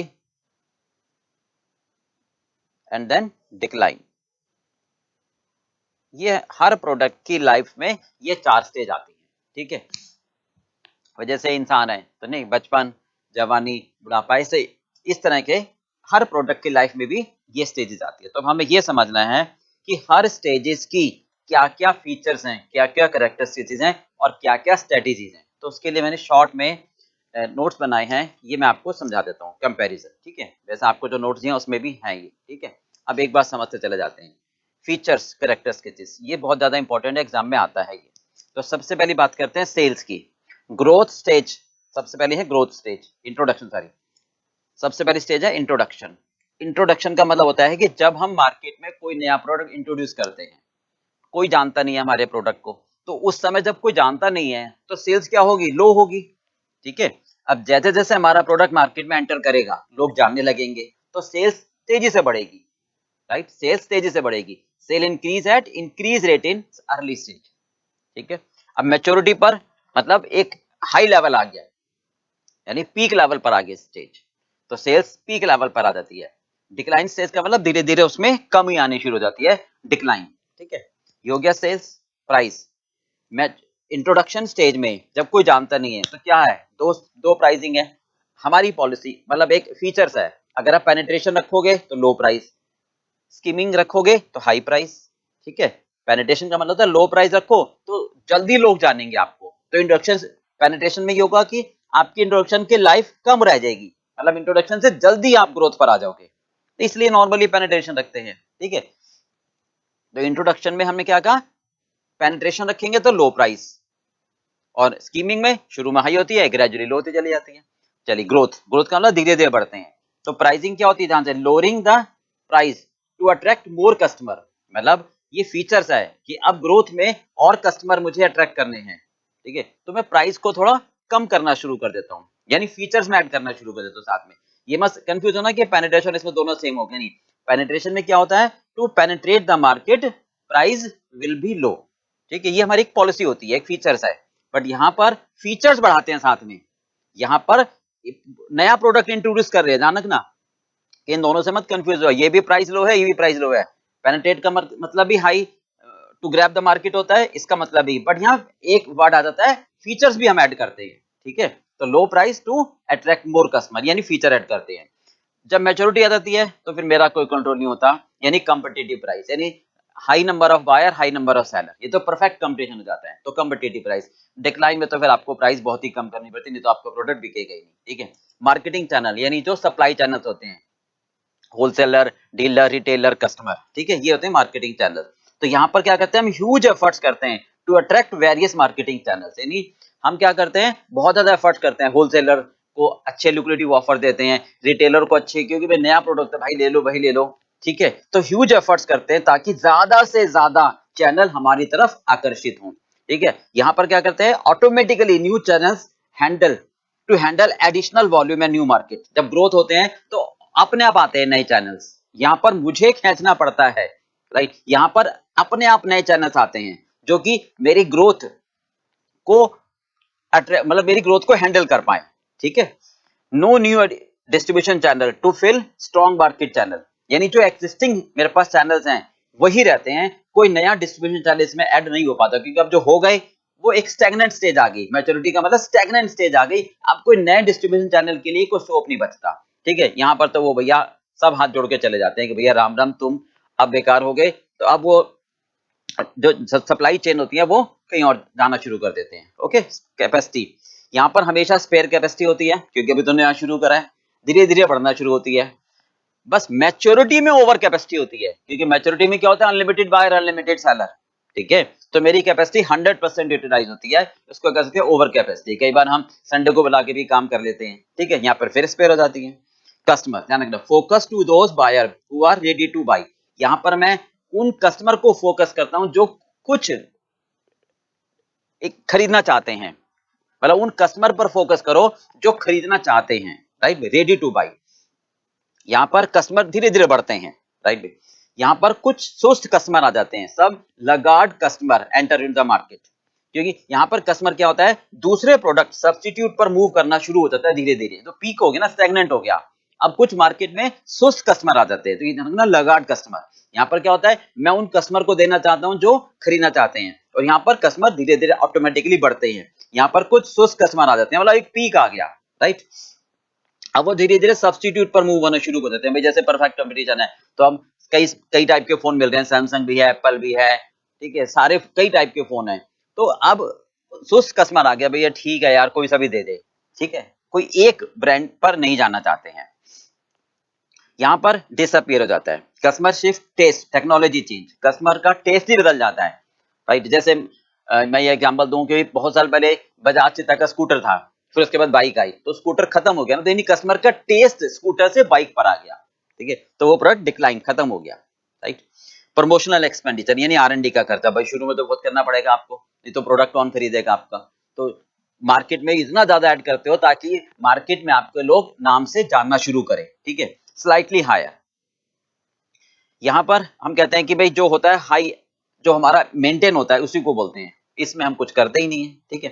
competition, बहुत ध्यान सुना, कोई नहीं जानता, ठीक है, तो हम कहते हैं just enter to the competition few, और केवल बेसिक वर्जन प्रोडक्ट का बनाते हैं कंपटीटर, मतलब मैंने प्रोडक्ट लॉन्च किया तो जो मेरे कंपटीटर होंगे ना, वो मेरे प्रोडक्ट का बेसिक वर्जन बना पाएंगे, पूरे 100% कॉपी नहीं कर पाएंगे, ठीक है। तो हम अब जैसे मान लो मैंने सॉफ्ट ड्रिंक कंपनी में एंटर किया, तो ये तो ना कहूंगा कि मैं कोको पेप्सी या कोको कोला के लिए कंपटीटर बन गया, नहीं, अभी तो मुझे कोई जानता नहीं, just enter to the competition, ठीक है, फ्यू कंपटीटर होते हैं। हाँ, यहां पर कहेंगे धीरे धीरे कंपटीशन बढ़ रहा है, ठीक है।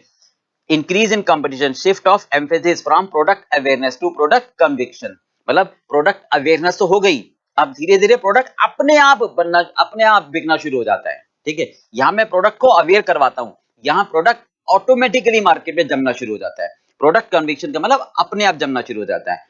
इंटेंसिव का मतलब बिल्कुल हाई कंपटीशन, गालाकाट प्रतियोगिता जिसे कहते हैं ना, cut throat competition, intensive competition, बाहर हो जाते हैं कंपटीशन।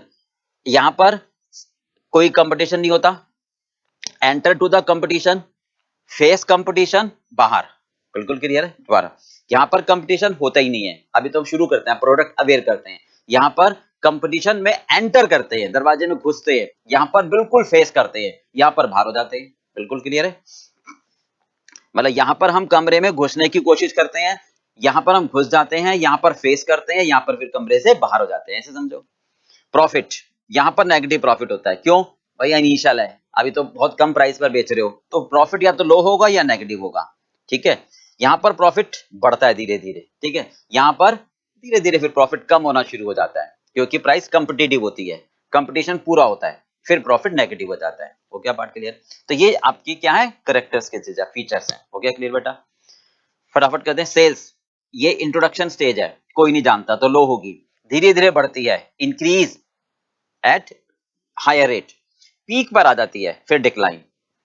प्राइस दो होती है, पेनिट्रेशन, स्कीमिंग। पेनिट्रेशन में लो होती है, स्कीमिंग में हाई होती है। ठीक है। यहां पर प्राइस क्या होती है? Lowering price to attract more customer, adding features. पर इसमें और इसमें फर्क है, यहां पर मैं फीचर जोड़ता हूं तो मैं प्राइस को फिर भी कम रखता हूं, मेरे हाथ में नहीं है। कंपिटिटिव प्राइस यानी जहां पर डिमांड एंड सप्लाई इंटरसेक्ट करते हैं, ठीक है, यहां फिर प्राइस लो हो जाती है। मार्केटिंग चैनल, यहां मैं एफर्ट्स करता हूं, भैया आ जाओ, रिटेलर, होलसेलर, ठीक है, डीलर, इन सबको मैं अट्रैक्ट करता हूँ, ल्यूक्रेटिव ऑफर देता हूँ। ओके। यहाँ पर नए चैनल अपने आप आ जाते हैं, क्योंकि मेरा वॉल्यूम बढ़ता है, नई मार्केट बढ़ती है। यहाँ पर जो ऑलरेडी होते हैं चैनल, वही बस स्टैग्नेंट रहते हैं और ये बाहर हो जाते हैं।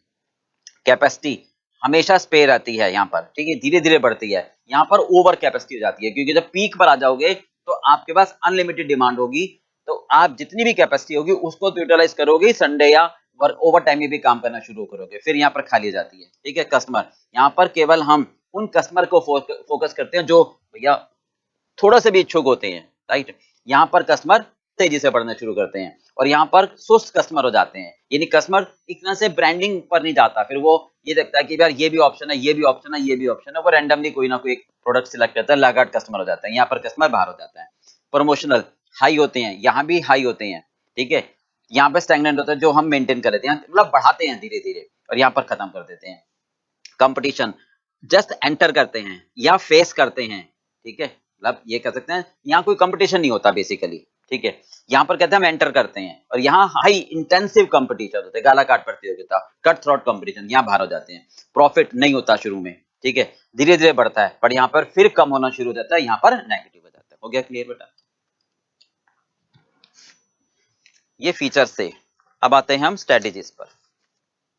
चलिए बेटा, नेक्स्ट है ध्यान से, स्ट्रेटेजीज। स्ट्रेटेजीज का मतलब हम क्या कहते हैं, हम क्या करें, मतलब हम क्या पॉलिसी फॉलो करें किस स्टेज पे, ताकि हम उसको सरवाइव कर पाए। Strategy means what we should follow, ठीक है।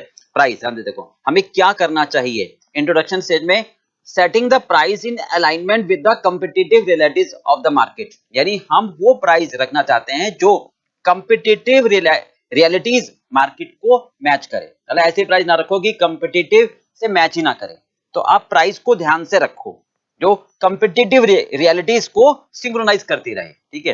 ग्रोथ में धीरे धीरे बढ़ रहा है, तो अब क्या करो, अब देखो डिमांड क्या है आपकी, आपके प्रोडक्ट की डिमांड क्या है, प्राइस क्या है, यानी अगर आप प्राइस कम कर रहे हो, डिमांड बढ़ रही है, तो ठीक है, यानी इलास्टिसिटी के बैलेंस बना के चलो, ठीक है। वैल्यू बेस्ड प्राइस रखो, आप जो वैल्यू दे रहे हो ना उसके हिसाब से प्राइस रखो।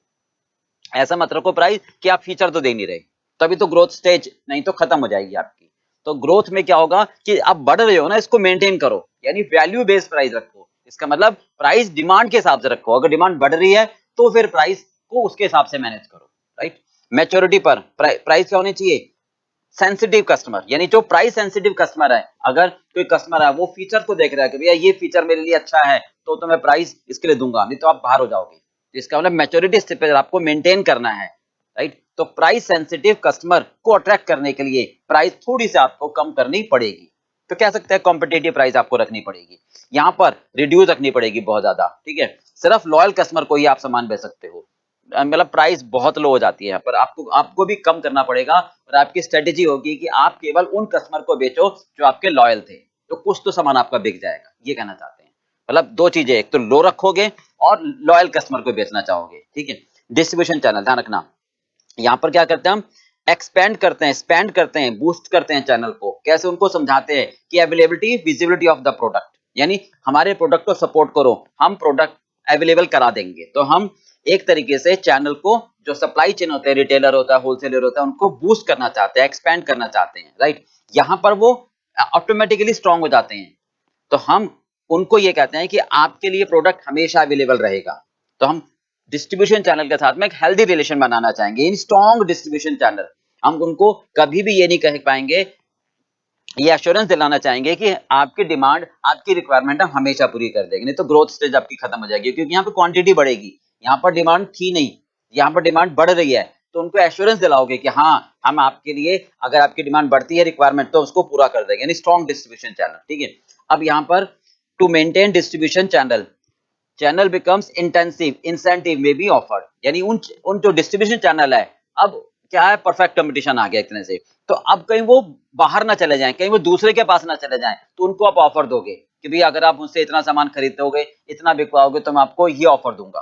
तो यहाँ पर हमारी पॉलिसी होनी चाहिए कि मेंटेन करना है उसको मुझे, ठीक है। यहाँ पर अट्रैक्ट करना था, यहाँ पर हमें उनको ये विश्वास दिलाना है कि हाँ, आपकी अवेलेबिलिटी पूरी कर दी जाएगी। यहाँ पर उनको ये विश्वास, ये मेंटेन करना है, ये भी विश्वास दिलाना है कि अवेलेबिलिटी भी पूरी कर दी जाएगी, बट वो इससे नहीं मानेंगे, तो उनको हमें कुछ इंसेंटिव देने पड़ेंगे, राइट भी।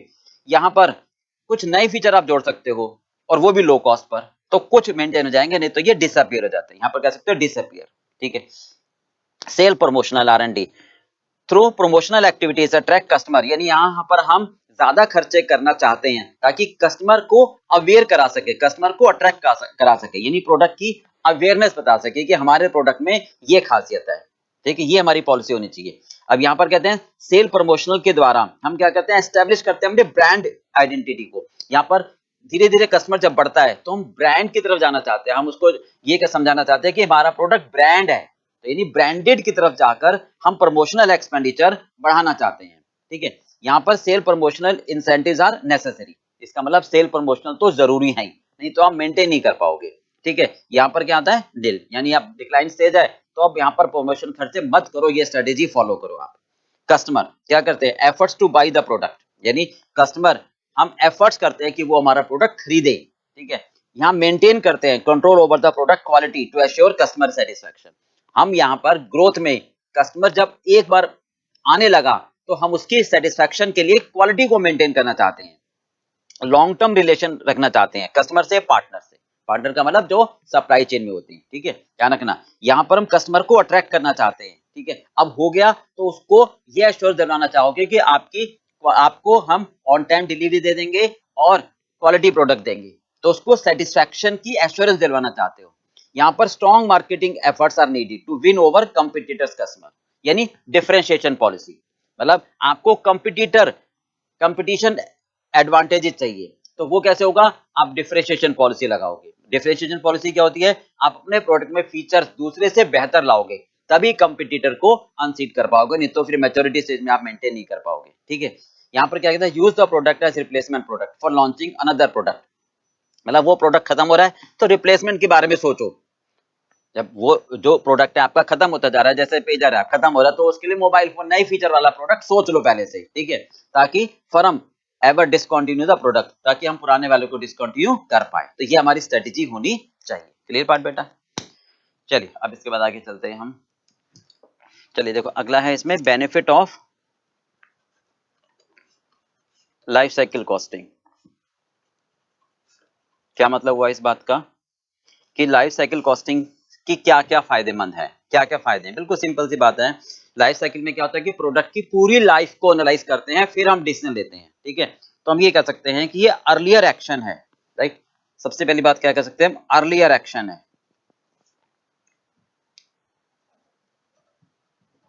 राइट।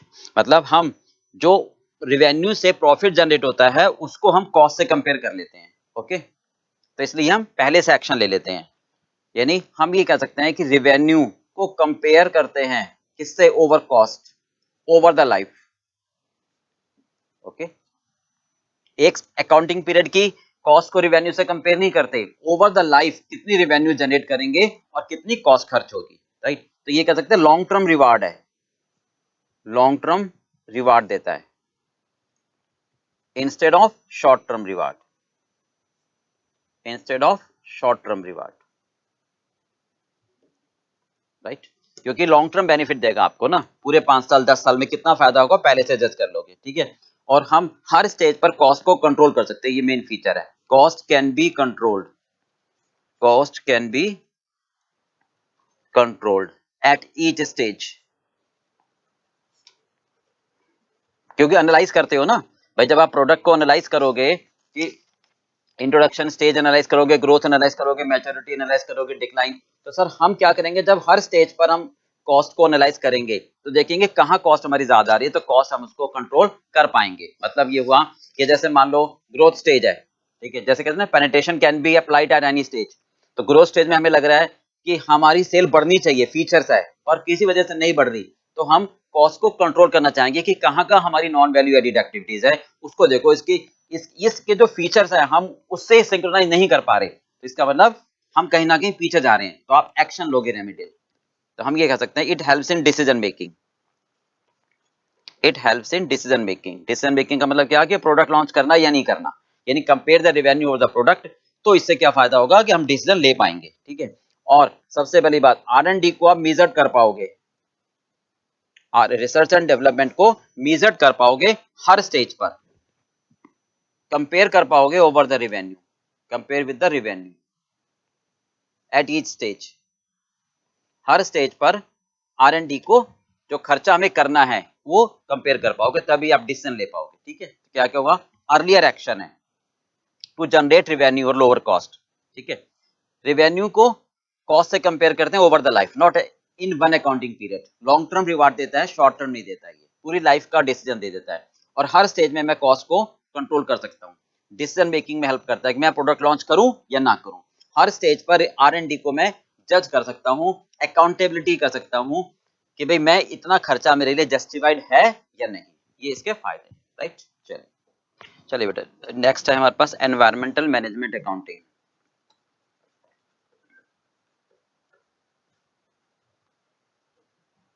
एनवायरमेंटल मैनेजमेंट अकाउंटिंग, ठीक है, ध्यान से समझना, बहुत आसान है, ठीक है। देखो क्या कहना चाहता है, पहले इसका एक बार कॉन्सेप्ट समझ लें। जो भी कंपनी, बहुत ध्यान से सुनो एक बार, है बहुत इजी है, जो भी कंपनी प्रोडक्ट बनाती है, कई बार जो प्रोडक्ट हम बनाते हैं वो प्रोडक्ट कहीं ना कहीं एनवायरनमेंट को हार्म करता है। अब जब एनवायरनमेंट को हार्म करता है बाय वे ऑफ पोल्यूशन, ठीक है, बाय वे ऑफ हम कोई प्रोडक्ट बना रहे हैं तो उससे वेस्ट जनरेट हो रहा है और वो हम डिस्पोज कर रहे हैं, टॉक्सिक मटेरियल है वो हम एनवायरनमेंट में डिस्पोज कर रहे हैं, तो कहीं ना कहीं एनवायरनमेंट पर वो एडवर्स इफेक्ट डाल रहा है। तो ये अब हमारी मॉरल ड्यूटी बन जाती है कि हम एनवायरनमेंट को सेव करें, यानी एनवायरनमेंट पर जो एडवर्स इफेक्ट आ रहा है वो ना आए, राइट। तो इसका मतलब ये हुआ कि ये हमारी एक सोशल रिस्पॉन्सिबिलिटी बन जाती है, यानी इसको बोलते हैं कॉर्पोरेट सोशल रिस्पॉन्सिबिलिटी, CSR। अब आपकी ये रिस्पॉन्सिबिलिटी है, आप इसको फॉलो करो, अगर आप फॉलो नहीं करते हो, आप इसको अवॉइड कर लेते हो, तो फिर गवर्नमेंट आपके ऊपर पेनल्टी लगा देती है, यानी गवर्नमेंट आपको वो बिजनेस नहीं करने देती है। यानी अगर हमें लाइसेंस चाहिए किसी भी काम को, अगर अपनी फैक्ट्री को चलाने के लिए, तो गवर्नमेंट कहती है कि भाई ये जो आप एनवायरनमेंट को एडवर्स इफेक्ट दे रहे हो आपके प्रोडक्ट की वजह से, पहले इसको सही करो, ठीक है, तभी हम अपनी कंपनी को चला पाएंगे। तो इसका मतलब क्या हुआ, हम जो भी प्रोडक्ट बना रहे हैं उसमें जो वेस्ट जनरेट हो रहा है, उस वेस्ट को अगर हम रेक्टिफाई करें, यानी उस वेस्ट की वजह से एनवायरनमेंट जो नुकसान हो रहा है, हम उस नुकसान की भरपाई करें, हम उसको कम से कम करने की कोशिश करें, तो वो कॉस्ट कहलाती है एनवायरमेंटल कॉस्टिंग, ठीक है। अब नॉर्मली क्या होता था ट्रेडिशनली कि ये सारे खर्चे होते थे, ठीक है, बट वो सारे खर्चे अब प्रोडक्ट में नहीं जाते थे, मतलब जनरल ओवरहेड में इनकॉर्पोरेट हो जाते थे, पर अब ये कॉस्ट बढ़ रही है। तो जब ये कॉस्ट बढ़ रही है तो हमारा पर्पस क्या है कि इनको आइडेंटिफाई करें, यानी किस किस प्रोडक्ट में वेस्ट जनरेट हो रहा है, उस वेस्ट की वजह से हमारी कितनी कॉस्ट आ रही है, तो वो कॉस्ट उस प्रोडक्ट में जोड़ी जाए, यानी जिस प्रोडक्ट में कोई वेस्ट जनरेट नहीं हो रहा है तो वहां पर वेस्ट की कॉस्ट ना जोड़ी जाए, यानी आइडेंटिफाई की जाए अलग अलग। इससे क्या होगा कि प्रोडक्ट की कॉस्टिंग मेरी सही आएगी। अगर मैं जनरल ओवरहेड में डाल दूंगा तो इसका मतलब प्रोडक्ट की कॉस्टिंग मेरी ठीक नहीं आएगी। एक तो ये पर्पस हो गया, ठीक है। अब केवल प्रोडक्ट की कॉस्ट को ठीक करनी मेरा पर्पस नहीं है कि सर ठीक है आपने कॉस्ट आइडेंटिफाई कर ली, और जैसे ट्रांसपोर्टेशन कॉस्ट है, आपने वेस्ट जनरेट किया, अब उस वेस्ट को डिस्पोज किया, तो जिस प्रोडक्ट में डिस्पोज किया उस मतलब ट्रांसपोर्टेशन कॉस्ट आई उस प्रोडक्ट की कॉस्ट में जोड़ दी और कस्टमर से चार्ज कर ली। तो ये कोई एक प्रॉपर मेथड नहीं हुआ, मतलब ये प्रॉपर हल नहीं हुआ, मतलब कि आपने कस्टमर से चार्ज कर लिया। अब एक तरीके से तो जब आप वेस्ट जनरेट कर रहे हो तो सोसाइटी को इम्पैक्ट कर रहे हो, तो वैसे भी सोसाइटी पर लॉस हो रहा है, और अब कस्टमर से भी चार्ज कर रहे हो तो डबल हो गया। तो हमारा पर्पस ये नहीं है कि भाई कॉस्ट आइडेंटिफाई करो और प्रोडक्ट में ऐड करो। तो इस अगर ऐसा होता तो फिर हम तो ये क्या बोलते हैं कि एनवायरमेंटल कॉस्टिंग। हमारा पर्पस है एनवायरमेंटल मैनेजमेंट अकाउंटिंग। मैनेजमेंट का मतलब how to manage, how to control, यानी इसको आप कंट्रोल करो। अब जैसे मान लो कोई गैस प्रोड्यूस हो रही है तो आप आके फिल्टर लगा दो, ठीक है, ताकि वो गैस उतनी ज्यादा इफेक्ट ना करे। तो हाउ टू मैनेज, ताकि हम सोसाइटी में कंट्रीब्यूट करें, ताकि जो नेचुरल रिसोर्सेज हैं उनको मेंटेन करने में हम कंट्रीब्यूट करें। ये आपका पर्पस है, ठीक है। तभी गवर्नमेंट आपको लाइसेंस देगी, तभी गवर्नमेंट आपको परमिशन देगी, और यही हमारी सोशल रिस्पॉन्सिबिलिटी है। तो हमें इस टॉपिक में यही समझना है कि हम कॉस्ट को आइडेंटिफाई करें और उसको कंट्रोल करें, मैनेज करें। तो हम ये कह सकते हैं ये प्रोसेस है कलेक्शन और analysis of information relating to environmental cost. किसके लिए? For decision making. क्लियर बात भाई? यानी ये कॉस्ट आइडेंटिफाई करता है और उसको मैनेज करता है, कंट्रोल करता है, ताकि एनवायरनमेंट पर एडवर्स इफेक्ट उतना ना आ पाए या कम आ पाए, या उसको मिनिमाइज किया जा सके, ठीक है। तो इसका मतलब हमें ये कॉस्ट आइडेंटिफाई करनी है, मैनेज करनी है, और फिर गवर्नमेंट को रिपोर्ट करनी है। ये कॉन्सेप्ट हमारा कहलाता है एनवायरमेंटल मैनेजमेंट अकाउंटिंग। इसके मेन फीचर क्या है? Product pricing. मेन फीचर इसमें क्या आता है? प्रोडक्ट प्राइसिंग, कि भाई प्रोडक्ट को आइडेंटिफाई करो, मतलब एनवायरमेंटल कॉस्ट आइडेंटिफाई करो कि कहां कहां आ रही है, किस किस प्रोडक्ट में आ रही है, राइट। अब जैसे मान लो एक प्रोडक्ट है, दो प्रोडक्ट है, तीन प्रोडक्ट है, इसमें वेस्ट जनरेट हो रहा है, इसमें वेस्ट हो रहा है, इसमें वेस्ट जनरेट नहीं हो रहा। तो जो वेस्ट जनरेट हो रहा है वहां पर कॉस्ट को बांटो, और जहां नहीं हो रहा वहां पर कॉस्ट को मत बांटो, तभी आप उस प्रोडक्ट की सही प्राइस निकाल पाओगे। ओके, फिर पहले से बजट बना लो, बजटिंग, यानी पहले से आप अनुमान लगा लो कि हम हर प्रोडक्ट में कितना वेस्ट जनरेट करेंगे और उस वेस्ट को कम कैसे कर सकते हैं, ताकि हम एक्चुअल को बजट से कंपेयर कर सके। और फिर अगर मान लो हमें कोई मशीन लगानी है, जैसे आपने कहा फिल्टर मशीन लगानी है, तो आप इन्वेस्टमेंट देखो कि आप कितनी इन्वेस्टमेंट करोगे, यानी इन्वेस्टमेंट अप्रेजल। ये इसके मेन फीचर्स होते हैं। ओके, यहां तक क्लियर हो गया। अब आते हैं मेन पार्ट इसमें कि एनवायरमेंटल कॉस्ट कौन कौन सी होती हैं। अब बेसिकली हम कहते हैं एनवायरमेंटल कॉस्ट कौन कौन सी होती हैं, इनको हमें समझना है। ओके, देखिए ये कहता है यूएस एनवायरमेंटल प्रोटेक्शन एजेंसी ने फाइंड आउट किया है। सबसे पहले कहते हैं कन्वेंशनल कॉस्ट। सबसे पहले क्या कहते हैं हम? Conventional cost. ओके, ध्यान से सुनते जाना। सेकंड होती है hidden cost. Conventional cost, hidden cost, contingent cost, right. Relationship cost, relationship cost. Okay, conventional क्या मतलब? Traditional cost. जब हम, बिल्कुल सिंपल है, नेचुरल रिसोर्सेज को यूज कर रहे हैं क्योंकि वो लिमिटेड है, क्योंकि वो स्कैर्स हैं, तो जो नेचुरल रिसोर्सेज को यूज करके हम अपना प्रोडक्ट बना रहे हैं, तो वो कॉस्ट कहलाती है कन्वेंशनल कॉस्ट, यानी raw material energy cost. Okay, hidden cost, यानी ये कॉस्ट अकाउंटिंग तो होती है, अकाउंट फॉर तो होती है, बट कहीं ना कहीं अपनी आइडेंटिटी भूल जाते हैं, आइडेंटिटी खो देते हैं, यानी इनकॉर्पोरेट हो जाते हैं जनरल ओवरहेड में, हम उसको अलग से आइडेंटिफाई नहीं कर पाते, तो वो बोलते हैं हिडन कॉस्ट। कॉन्टीजेंट कॉस्ट होती है जो इनकर करते हैं फ्यूचर डेट पर, ठीक है। जैसे आगे मान लो चिमनी लगा दी आपने, फिल्टर लगा दिया, या आपने जो वेस्ट जनरेट किया है उसको गंगा जी में बहाना है, उसको डिस्पोज करना है, टॉक्सिक मटेरियल उसको कहीं ले जाकर, दूर ले जाकर उसको डिस्पोज करना है। Cost to be incurred at a future date. जैसे आपने कोई लैंड है, वहां पर पेट्रोल डीजल वो आपने इंसर्ट किया, वो आपने निकाला, ठीक है।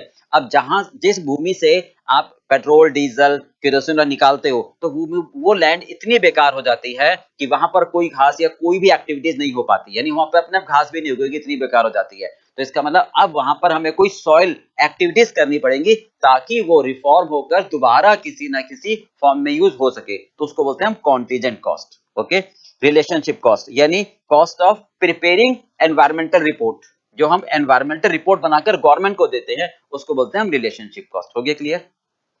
एक बार कन्वेंशनल कॉस्ट का मतलब जो रॉ मटेरियल या एनर्जी कॉस्ट यानी नेचुरल रिसोर्सेज को यूज करके हम जो प्रोडक्ट बनाते हैं उस कॉस्ट को हम बोलते हैं कन्वेंशनल कॉस्ट। हिडन कॉस्ट यानी वो कॉस्ट जो हिडन होती है, यानी अकाउंटिंग फॉर तो होती है बट कहीं ना कहीं अपनी आइडेंटिटी को खो देती है। मतलब कहां इनकॉर्पोरेट हो जाती है? जनरल ओवरहेड में। Contingent cost to be incurred at the future date, मतलब जो सॉइल एक्टिविटीज करते हैं, जो फिल्टर लगा देते हैं, जो चिमनी लगा देते हैं, ये जो फैक्ट्री में नॉइज आ रही है तो हम नॉइज को कम करने के लिए हम एक नॉइज अवॉइड इंस्ट्रूमेंट लगा देते हैं, तो वो कहलाती है कॉन्टीजेंट कॉस्ट। या वेस्ट जनरेट कर रहे हो तो उसको गंगा जी में बहाना है तो उसके लिए डिस्पोजल के लिए आप जो कॉस्ट इनकर करते हो, ट्रैवलिंग कॉस्ट। ठीक है, कॉस्ट रिलेशनशिप मतलब जो रिपोर्ट तैयार कर रहे हो, गवर्नमेंट को दे रहे हो, cost of preparing environmental report to the government कि भाई हमारी ये कॉस्ट है, हमने इसको ऐसे मैनेज किया। Okay, these are the cost. Okay, अब हम ये कहते हैं बेसिकली इंटरनल कॉस्ट और एक्सटर्नल कॉस्ट। ठीक है, इंटरनल होती है जो कंपनी फैक्ट्री के अंदर इनकर करती है, डायरेक्टली इनकम स्टेटमेंट में आती है। ये वो कॉस्ट होती है जो इनकम स्टेटमेंट में नहीं आती है। बस हम क्या करें, हमने वेस्ट जनरेट किया, गाड़ियां बनाई, पॉल्यूशन हुआ तो हमारी इनकम स्टेटमेंट में नहीं आई। बट गवर्नमेंट इन कॉस्ट को क्या करती है, इनडायरेक्टली जो ये कॉस्ट होती हैं कंपनी के ऊपर बर्डन डालना चाहती है कि अगर आप पोल्यूशन क्रिएट कर रहे हो या आप किसी तरह से जो वेस्ट जनरेट कर रहे हो तो आपके ऊपर पेनल्टी लगा देती है, राइट? या जो अलाउंसेस होती हैं वो आपसे विड्रॉ कर लेती है। तो इसका मतलब वो कॉस्ट जो हम सोसाइटी को हार्म करते हैं वो इनडायरेक्टली गवर्नमेंट हमारे ऊपर डाल देती है, राइट? तो ये कहलाती है हमारी एक्सटर्नल कॉस्ट। अब बेसिकली आगे अगर हम बात करें तो 4 कॉस्ट आती हैं।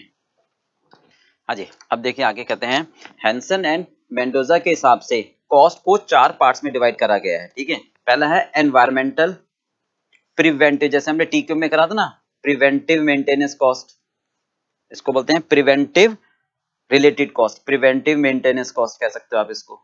ठीक है, प्रिवेंशन कॉस्ट कह सकते हैं, बस मेंटेनेंस चाहो तो ना इस्तेमाल करो। ठीक है, दूसरा एनवायरमेंटल अप्रेजल कॉस्ट, तीसरा फेलियर कॉस्ट,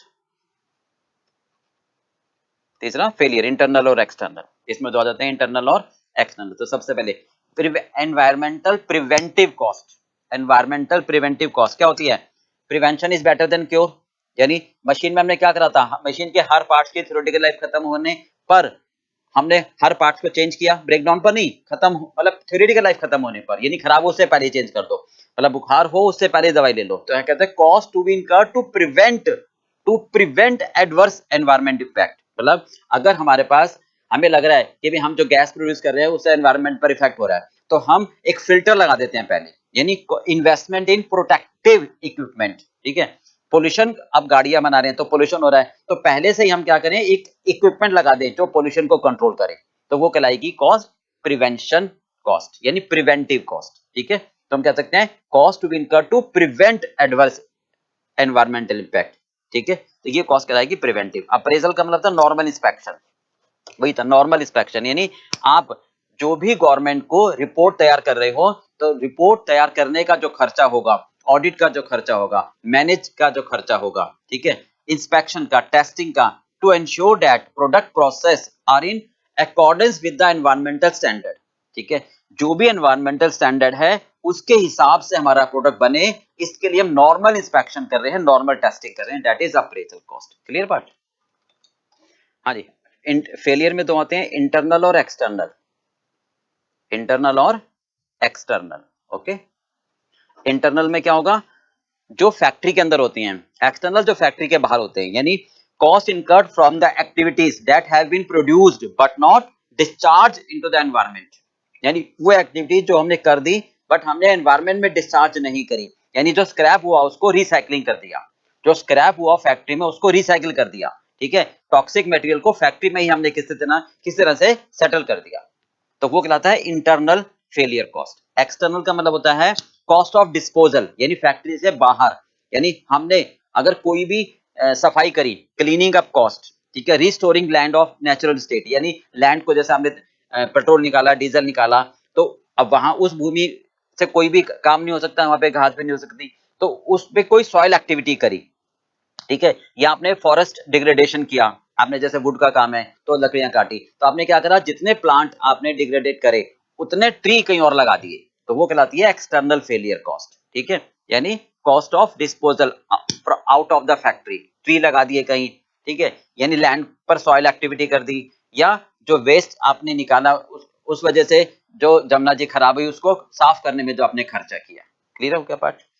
दोबारा, प्रिवेंटिव मेंटेनेंस का मतलब prevention is better than cure, यानी आपने जो एडवर्स इफेक्ट लाने से पहले ही खर्चा कर दिया ताकि एडवर्स इफेक्ट ना आए, यानी कोई मशीन लगा दी, फिल्टर मशीन लगा दी ताकि वो गैस प्रोड्यूस ना हो। अप्रेजल का नॉर्मल इंस्पेक्शन या नॉर्मल आपने चेकअप किया है ताकि जो गवर्नमेंट को हम रिपोर्ट करते हैं उसमें जो खर्चा आता है और जो आपने स्टैंडर्ड फॉलो किए हैं, आप ये आइडेंटिफाई इंश्योर करने के लिए कि आपने सारे नॉर्म्स गवर्नमेंट के हिसाब से फॉलो करे हैं, वो वाली कॉस्ट कहलाती है appraisal, normal inspection, normal testing cost, to ensure you have been following the environmental standards, internal failure, external, within the company, out of the company, यानी दो activity which has been produced but not disposed out of the business। ठीक है, जैसे recycling scrap हो गया, disposal हो गया, toxic material with in the company. External का मतलब बाहर, ठीक है, कॉस्ट ऑफ डिस्पोजल यानी क्लीनिंग अप कॉस्ट, यानी लैंड को रिस्टोर करने का खर्चा, यानी कहीं प्लांट लगा रहे हो किसी और एरिया में ताकि उसको कंपनसेट कर रहे हो तो वह कहलाएगा एक्सटर्नल फेलियर कॉस्ट। ओके, हाँ जी, देखिए आगे चलते हैं। Techniques for identification and allocation, मतलब हम मैनेज कर रहे हैं ना एनवायरमेंटल मैनेजमेंट अकाउंटिंग में, कॉस्ट को पहले आइडेंटिफाई करो फिर मैनेज करो, पहचानोगे नहीं तो मैनेज कैसे करेंगे। तो पहचानने में क्या तरीका है, पहला इनपुट आउटपुट एनालिसिस, इसमें ये कहते हैं कि सपोज, मतलब इनपुट आउटपुट को एनालाइज करो तब आप मैनेज कर पाओगे। वो कहते हैं सपोज आप इनपुट करते हो 100 किलोग्राम, समझना, और इसमें आउटपुट आता है, एनालाइज करो कि मान लो 80 किलोग्राम आउटपुट आ रहा है, तो इसका मतलब वेस्ट कितना आ रहा है, 20 किलोग्राम। अब जो वेस्ट आ रहा है 20 किलोग्राम, इसको एनालाइज करो कि क्या इसमें कुछ हम सेल कर सकते हैं, मतलब हो सकता है हम ये कहते हैं 10% कैन बी सेल, ठीक है, और बाकी 90% हमारा जो वेस्ट है वो हमारा सेल नहीं हो पा रहा एज ए स्क्रैप, तो इसका मतलब ये हमारा क्या हुआ, वेस्ट हो गया।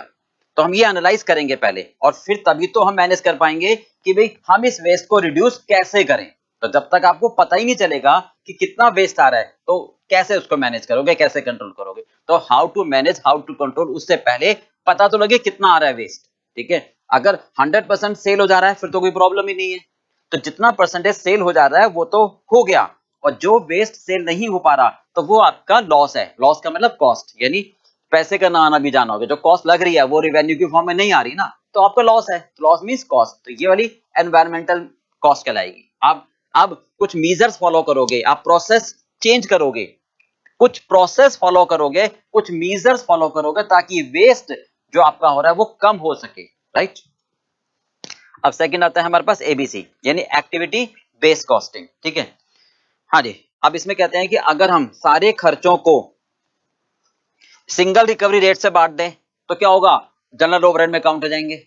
ठीक है, हम जनरल ओवरहेड में काउंट नहीं करना चाहते हैं, हम क्या कहना चाहते हैं, जो प्रोडक्ट हमारा वेस्ट जनरेट कर रहा है और जिस प्रोडक्ट की वजह से हम डिस्पोज कर रहे हैं वेस्ट को, उस प्रोडक्ट में डाला जाए, यानी जिस प्रोडक्ट में ज्यादा एक्टिविटी आ रही है उस प्रोडक्ट में, एक्टिविटी का मतलब जहां पे ज्यादा वेस्ट आ रहा है उस प्रोडक्ट में खर्चा ज्यादा डाला जाए, यानी एक्टिविटी के हिसाब से हम इसको मैनेज करें। ठीक है, जैसे हम ये कह सकते हैं इसमें, हाँ जी, अब जैसे हम कहते हैं R&D का खर्चा है, ठीक है, तो जिस प्रोडक्ट के लिए हम R&D का खर्चा कर रहे हैं वहां पर, यानी जितने मैनओवर्स हम यूज कर रहे हैं, जितने मैनओवर्स जिस प्रोडक्ट में यूज कर रहे हैं, तो उस प्रोडक्ट में उतने मैनओवर्स का खर्चा R&D का जाएगा। ओके, अब गैस प्रोड्यूस कर रहे हैं, जैसे हम गैस प्रोड्यूस कर रहे हैं, तो जिस प्रोडक्ट में जितनी वॉल्यूम ऑफ गैस ट्रीट की जा रही है, जितनी वॉल्यूम ऑफ गैस हम ट्रीट कर रहे हैं उस प्रोडक्ट में उतना खर्चा जाएगा। अब प्लांट लगा रहे हो मान लो कहीं, नहीं तो जितने नंबर ऑफ ट्री लगा रहे हो जिस प्रोडक्ट के लिए, नंबर ऑफ ट्री प्लांटेड, तो वहां पर उतना खर्चा चला जाएगा। ठीक है, मान लो कोई सेल कर रहे हैं waste material, sale of waste removal, sale of waste removal, जिसका मतलब volume of such waste, volume of such waste, यानी जिस प्रोडक्ट में ज्यादा वेस्ट उस प्रोडक्ट में उसके रिमूवल का खर्चा ज्यादा। तो ये कहते हैं इस तरीके से अगर खर्चे को बांटोगे तो हर प्रोडक्ट की कॉस्टिंग सही आएगी, ट्रू कॉस्टिंग आएगी, रियलिस्टिक कॉस्टिंग आएगी, तभी तो आप उसको मैनेज भी कर पाओगे। ठीक है, तो ये कहलाता है हमारा एबीसी कॉस्टिंग। ओके, तीसरा आता है हमारा life cycle costing.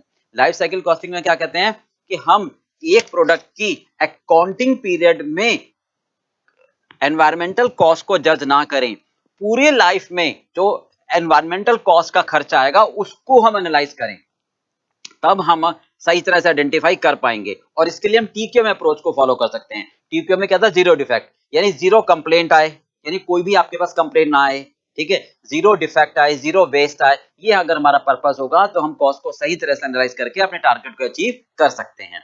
Flow cost accounting का मतलब है कि मटेरियल जैसे जैसे फ्लो करता जाता है, जिस जिस प्रोसेस में फ्लो करता चला जाता है, हम उस प्रोसेस में अगर जहां जहां वेस्ट निकलता है हम उसको उसी पॉइंट पर रिकॉर्ड करके हम मैनेज कर पाए। तो ये हमारी टेक्निक है, कौन सी, आइडेंटिफिकेशन एंड एलोकेशन। ओके, देखिए अब लास्ट इसमें आता है हाउ टू कंट्रोल। ये तो हमने कर दिया कॉस्ट, आइडेंटिफाई और एलोकेशन। अब हाउ टू कंट्रोल बहुत सिंपल है, how to control, how to manage. ठीक है, अब जैसे हम कहते हैं वाटर है, सबसे पहली बात फॉर एग्जांपल है वाटर है, वाटर के लिए हमें 2 बार पेमेंट करनी पड़ती है। ठीक है, जब हम परचेज करते हैं तब पे करना पड़ता है और जब डिस्पोज करते हैं तब पे करना पड़ता है। तो हम क्यों ना हम ये देखें how consumption can be reduced. हमारा पर्पस क्या होगा, how consumption can be reduced, can be reduce, हम पानी को वेस्ट ना जाने दें।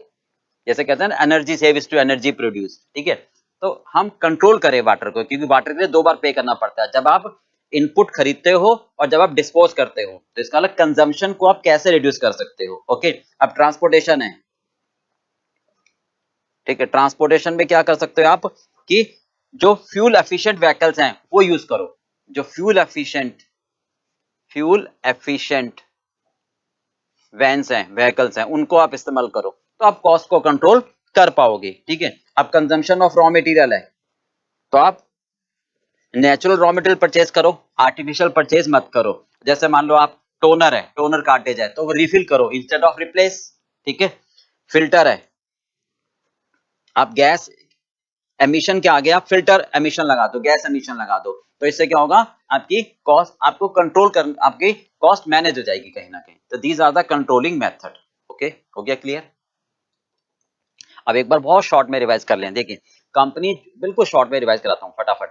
कंपनी जो भी प्रोडक्ट बनाती है, अगर उस प्रोडक्ट को बनाने में जो वेस्ट हमारा जनरेट होता है जिससे एनवायरनमेंट पर एडवर्स इफेक्ट आता है, तो ये कंपनी की सोशल रिस्पॉन्सिबिलिटी होती है, एक मॉरल जिम्मेवारी होती है कि हम एनवायरनमेंट को इफेक्ट ना करें। ठीक है, तो ये CSR कहलाता है। अगर हम ये पूरा नहीं करते हैं तो गवर्नमेंट हमारे ऊपर पेनल्टी लगा देती है, गवर्नमेंट हमारे अलाउंसेस विड्रॉ कर लेती है, हाई टैक्स बर्डन लगा देती है, राइट भाई, हमारा लाइसेंस रद्द कर देती है। यानी हमें अगर बिजनेस करना है सही तरीके से तो हमें इसमें कंट्रीब्यूट करना पड़ेगा। ओके, अब ये कॉस्ट कौन सी, मतलब जो वेस्ट जनरेट होता है वो वाली कॉस्ट और उसको ठीक करने की कॉस्ट, यानी उसको कंट्रोल करने की कॉस्ट। तो नॉर्मली ट्रेडिशनल वे में क्या होता था कि सारे खर्चे हमारे जनरल ओवरहेड में चले जाते थे, उस समय पता ही नहीं चलता था। अब हमें आइडेंटिफाई करना है और हर प्रोडक्ट पर अलग अलग डालना है, यानी जो प्रोडक्ट वेस्ट जनरेट नहीं कर रहा है उसमें ये कॉस्ट मैं नहीं डालूं, जिस प्रोडक्ट की वजह से वेस्ट ज्यादा जनरेट हो रहा है उस पर ये कॉस्ट में ज्यादा डालूं, जिस प्रोडक्ट की वजह से वेस्ट कम प्रोड्यूस हो रहा है उस पर कम डालूं। ओके, इससे क्या होगा, प्रोडक्ट की कॉस्टिंग भी ठीक आएगी। और केवल ये मतलब नहीं है कि कॉस्टिंग मेरी ठीक आए, बट क्योंकि अगर ऐसा होता तो मैं कॉस्टिंग मेथड बोलता, बट ये मैनेजमेंट है, कॉस्ट आइडेंटिफाई करके मुझे मैनेज भी करना है, मुझे ऐसे सिस्टम यानी अपने प्रोसेस को इस तरह से मैनेज करना है ताकि मेरी ये कॉस्ट कंट्रोल रहे और कॉस्ट मैनेज हो पाए, और गवर्नमेंट को रिपोर्ट करना है टाइमली। तो ये कहलाता है मेरा एनवायरमेंटल मैनेजमेंट अकाउंटिंग, यानी controlling, analysing and reducing the cost and report to the government. ठीक है, अब इसका पर्पस है product pricing, budgeting, investment appraisal. ठीक है, हम इसमें कौन कौन सी कॉस्ट आती है बेसिकली, अगर हम कहें यूएस एनवायरमेंटल के हिसाब से, conventional cost, hidden cost, contingent cost, relation cost. Conventional cost का मतलब होता है कि जो हम रॉ मटेरियल या एनर्जी जनरेट कर रहे हैं, एनर्जी कंज्यूम कर रहे हैं, यानी गवर्नमेंट यानी नेचुरल रिसोर्सेज को हम कंज्यूम कर रहे हैं जो लिमिटेड है, तो वो कॉस्ट हमारी कहलाती है कन्वेंशनल। हिडन का मतलब जो कॉस्ट हमारी अपना ओरिजिनल फॉर्म छोड़ देती है, मतलब ओवरहेड में इनकॉर्पोरेट हो जाती है, मतलब एक तरीके से अकाउंटिंग तो होती है बट जनरल ओवरहेड में इनकॉर्पोरेट हो जाती है, वो हिडन कहलाती है। कंटीजेंट का मतलब होता है जो फ्यूचर डेट में मैं खर्च करता हूँ, यानी कॉस्ट जो क्लीन करने में खर्च करता हूँ, गंगा के पानी को साफ करने में यूज करता हूँ, चिमनी लगा देता हूँ, या कोई लैंड खराब हो गई तो जैसे फिल्टर, जैसे आपने पेट्रोल निकाला, डीजल निकाला, तो उस लैंड को सॉइल एक्टिविटीज करते हैं, वो वाला खर्चा कॉन्टीजेंट कहलाता है। ठीक है। रिलेशनशिप कॉस्ट यानी जो भी आप एनवायरमेंटल रिपोर्ट तैयार करते हो, गवर्नमेंट को देते हो कि भैया मैंने ये खर्चा किया है और मैंने इस खर्चे की ये अकाउंटिंग करी है ताकि एनवायरमेंट पर एडवर्स इफेक्ट इतना ना आए। ठीक है, तो वो कॉस्ट कहलाती है कौन सी? Relationship cost. अब दो कह सकते हैं, इंटरनल और एक्सटर्नल। इंटरनल जो कंपनी के इनकम स्टेटमेंट में आ जाती है और जो कंपनी के इनकम स्टेटमेंट में नहीं आती है वो एक्सटर्नल। जैसे हमने फॉरेस्ट डिग्रेडेशन करा या पॉल्यूशन करा, तो गवर्नमेंट उन कॉस्ट को इनडायरेक्टली हमारे ऊपर ही डाल देती है पेनल्टी लगाकर, या फिर कहते हैं कि ट्री आप और लगाइए। ओके, अब चार कॉस्ट होती हैं, प्रिवेंशन, अप्रेजल, इंटरनल और एक्सटर्नल। प्रिवेंशन का मतलब होता है कि जो prevention is better than cure, यानी पहले से आपको इक्विपमेंट लगा दो ताकि वो वेस्ट जनरेट ना हो। ठीक है। अप्रेजल का मतलब होता है नॉर्मल इंस्पेक्शन, ये इंश्योर करना कि हम गवर्नमेंट के इन्वायरमेंटल स्टैंडर्ड को पूरा कर रहे हैं, यानी cost of preparing the report. Internal failure का मतलब जो फैक्ट्री के अंदर लॉस हो रहा है, यानी जो स्क्रैप जनरेट हो रहा है उसको डिस्पोज करना, उसको रिसाइकिल करना। ठीक है। एक्सटर्नल का मतलब बाहर, यानी जो लैंड है आपकी, जो आप ट्री लगा रहे हो, ठीक है, ट्री जो आप कहीं और लगा रहे हो, फॉरेस्ट डिग्रेडेशन कर रहे हो तो आप और कहीं जाके ट्री लगा रहे हो, यानी लैंड को पर सॉइल एक्टिविटीज कर रहे हो, तो वो कहलाएगा एक्सटर्नल फेलियर कॉस्ट। ओके, अब आता है आइडेंटिफिकेशन। आइडेंटिफिकेशन में हमने क्या बताया था? चार, input output, ABC, life cycle और फ्लो कॉस्ट। इनपुट आउटपुट को एनालाइज करोगे कि भाई 100 इनपुट है, आउटपुट इतना है, वेस्ट इतना है, तो वेस्ट में कितना परसेंटेज मैं सेल कर सकता हूं, कितना मैं वेस्ट सेल नहीं कर सकता। जितना मैं सेल नहीं कर सकता उसको मैं आइडेंटिफाई करूं और उसको प्रोडक्ट पर बांटूं, तो मैं तभी तो आइडेंटिफाई कर पाऊंगा जब ये एनालाइज करूंगा, और तभी मैं बाद में कंट्रोल कर पाऊंगा। ठीक है। लाइफ साइकिल कॉस्टिंग का मतलब कि एक अकाउंटिंग पीरियड में एनालाइज ना करके पूरी लाइफ में एनालाइज करना, इंट्रोडक्शन, ग्रोथ, मैच्योरिटी और डिक्लाइन, हर स्टेज पर कितनी कितनी वेस्ट मैं जनरेट कर रहा हूं, कितनी कितनी मैं वेस्ट जनरेट करूंगा, कितनी कितनी गैस जनरेट होगी, उस कॉस्ट को अनुमान लगाना। इसको हम टीक्यूएम से भी लिंक कर सकते हैं, क्योंकि टीक्यूएम में पर्पस होता है जीरो कंप्लेंट आना, जीरो डिफेक्टिव आना, राइट। मतलब defect occur and then rectified नहीं, बेटर ऐसा करो कि डिफेक्ट ना आए, तो हम पहले से हम प्रिकॉशन ले सकते हैं। ठीक है, तो ये आइडेंटिफाई करना। एबीसी का मतलब हो गया कि हम सारे खर्चों को जनरल ओवरहेड में ना डालकर हम क्या करें, जिस प्रोडक्ट में ज्यादा वेस्ट आ रहा है उसमें ज्यादा खर्चा डाले, यानी जिस प्रोडक्ट में ज्यादा एक्टिविटी कर रहे हैं वेस्ट से रिलेटेड, उस प्रोडक्ट पर ज्यादा बर्डन डाले। जैसे आर&डी का खर्चा कर रहे हैं तो मैन आवर्स के हिसाब से डाल दो, गैस प्रोड्यूस कर रहे हो तो volume of gas treated, tree लगा रहे हो तो जिस प्रोडक्ट के लिए ज्यादा ट्री लगा रहे हो वहां पर खर्चा ज्यादा आ जाएगा, वेस्ट रिमूव कर रहे हो तो जिस प्रोडक्ट के लिए ज्यादा वेस्ट रिमूव हो रहा है वहां पर खर्चा ज्यादा आ जाएगा, राइट भाई। फ्लो कॉस्ट अकाउंटिंग का मतलब प्रोसेस के हिसाब से एनालाइज करो, मटेरियल खरीद रहे हो किस प्रोसेस में कहां पर कितना वेस्ट आ रहा है, तो प्रोसेस वाइज उसको एनालाइज करना। ओके, अब कंट्रोल, वाटर, जैसे मान लो एग्जांपल हम कहते हैं भाई फायदा क्या होगा कॉस्ट को एनालाइज करके, कंट्रोल भी तो करना है। अब पानी है, वाटर, तो दो बार पे करते हैं, एक इनपुट और एक डिस्पोज, तो हम ये देखेंगे कि इसकी कंजम्पशन को कैसे रिड्यूस किया जाए, ये कहते हैं ना energy saves to energy produced. ठीक है। ट्रांसपोर्टेशन, हम वो फ्यूल एफिशिएंट व्हीकल इस्तेमाल कर सकते हैं ताकि वेस्ट डिस्पोजल का खर्चा भी हमारा कम से कम हो, राइट। रॉ मटेरियल, ठीक है, अगर हम ये कहते हैं कि जो रॉ मटेरियल है वो नेचुरल हम परचेज करें तो आर्टिफिशियल परचेज ना करें, ठीक है, और फिल्टर हम लगाएं, तो इससे क्या होगा, हमारी कॉस्ट कंट्रोल हो जाएगी। These are the overall concept of environmental management accounting. Okay, चलिए, हाँ जी, ये आपका चैप्टर 4 हो गया। ओके, अब hope you enjoy this revision chapter. Next मैं शुरू करूंगा अब चैप्टर नंबर 8। तो नेक्स्ट वीडियो जो होगी वो होगी चैप्टर नंबर 8, जो कि स्टूडेंट बहुत डिमांड कर रहे हैं, उसमें ईवीए और बाकी नॉन प्रॉफिट ऑर्गेनाइजेशन, वो सारा पार्ट हम डिस्कस करेंगे। ओके, चल, बाय बाय, थैंक यू।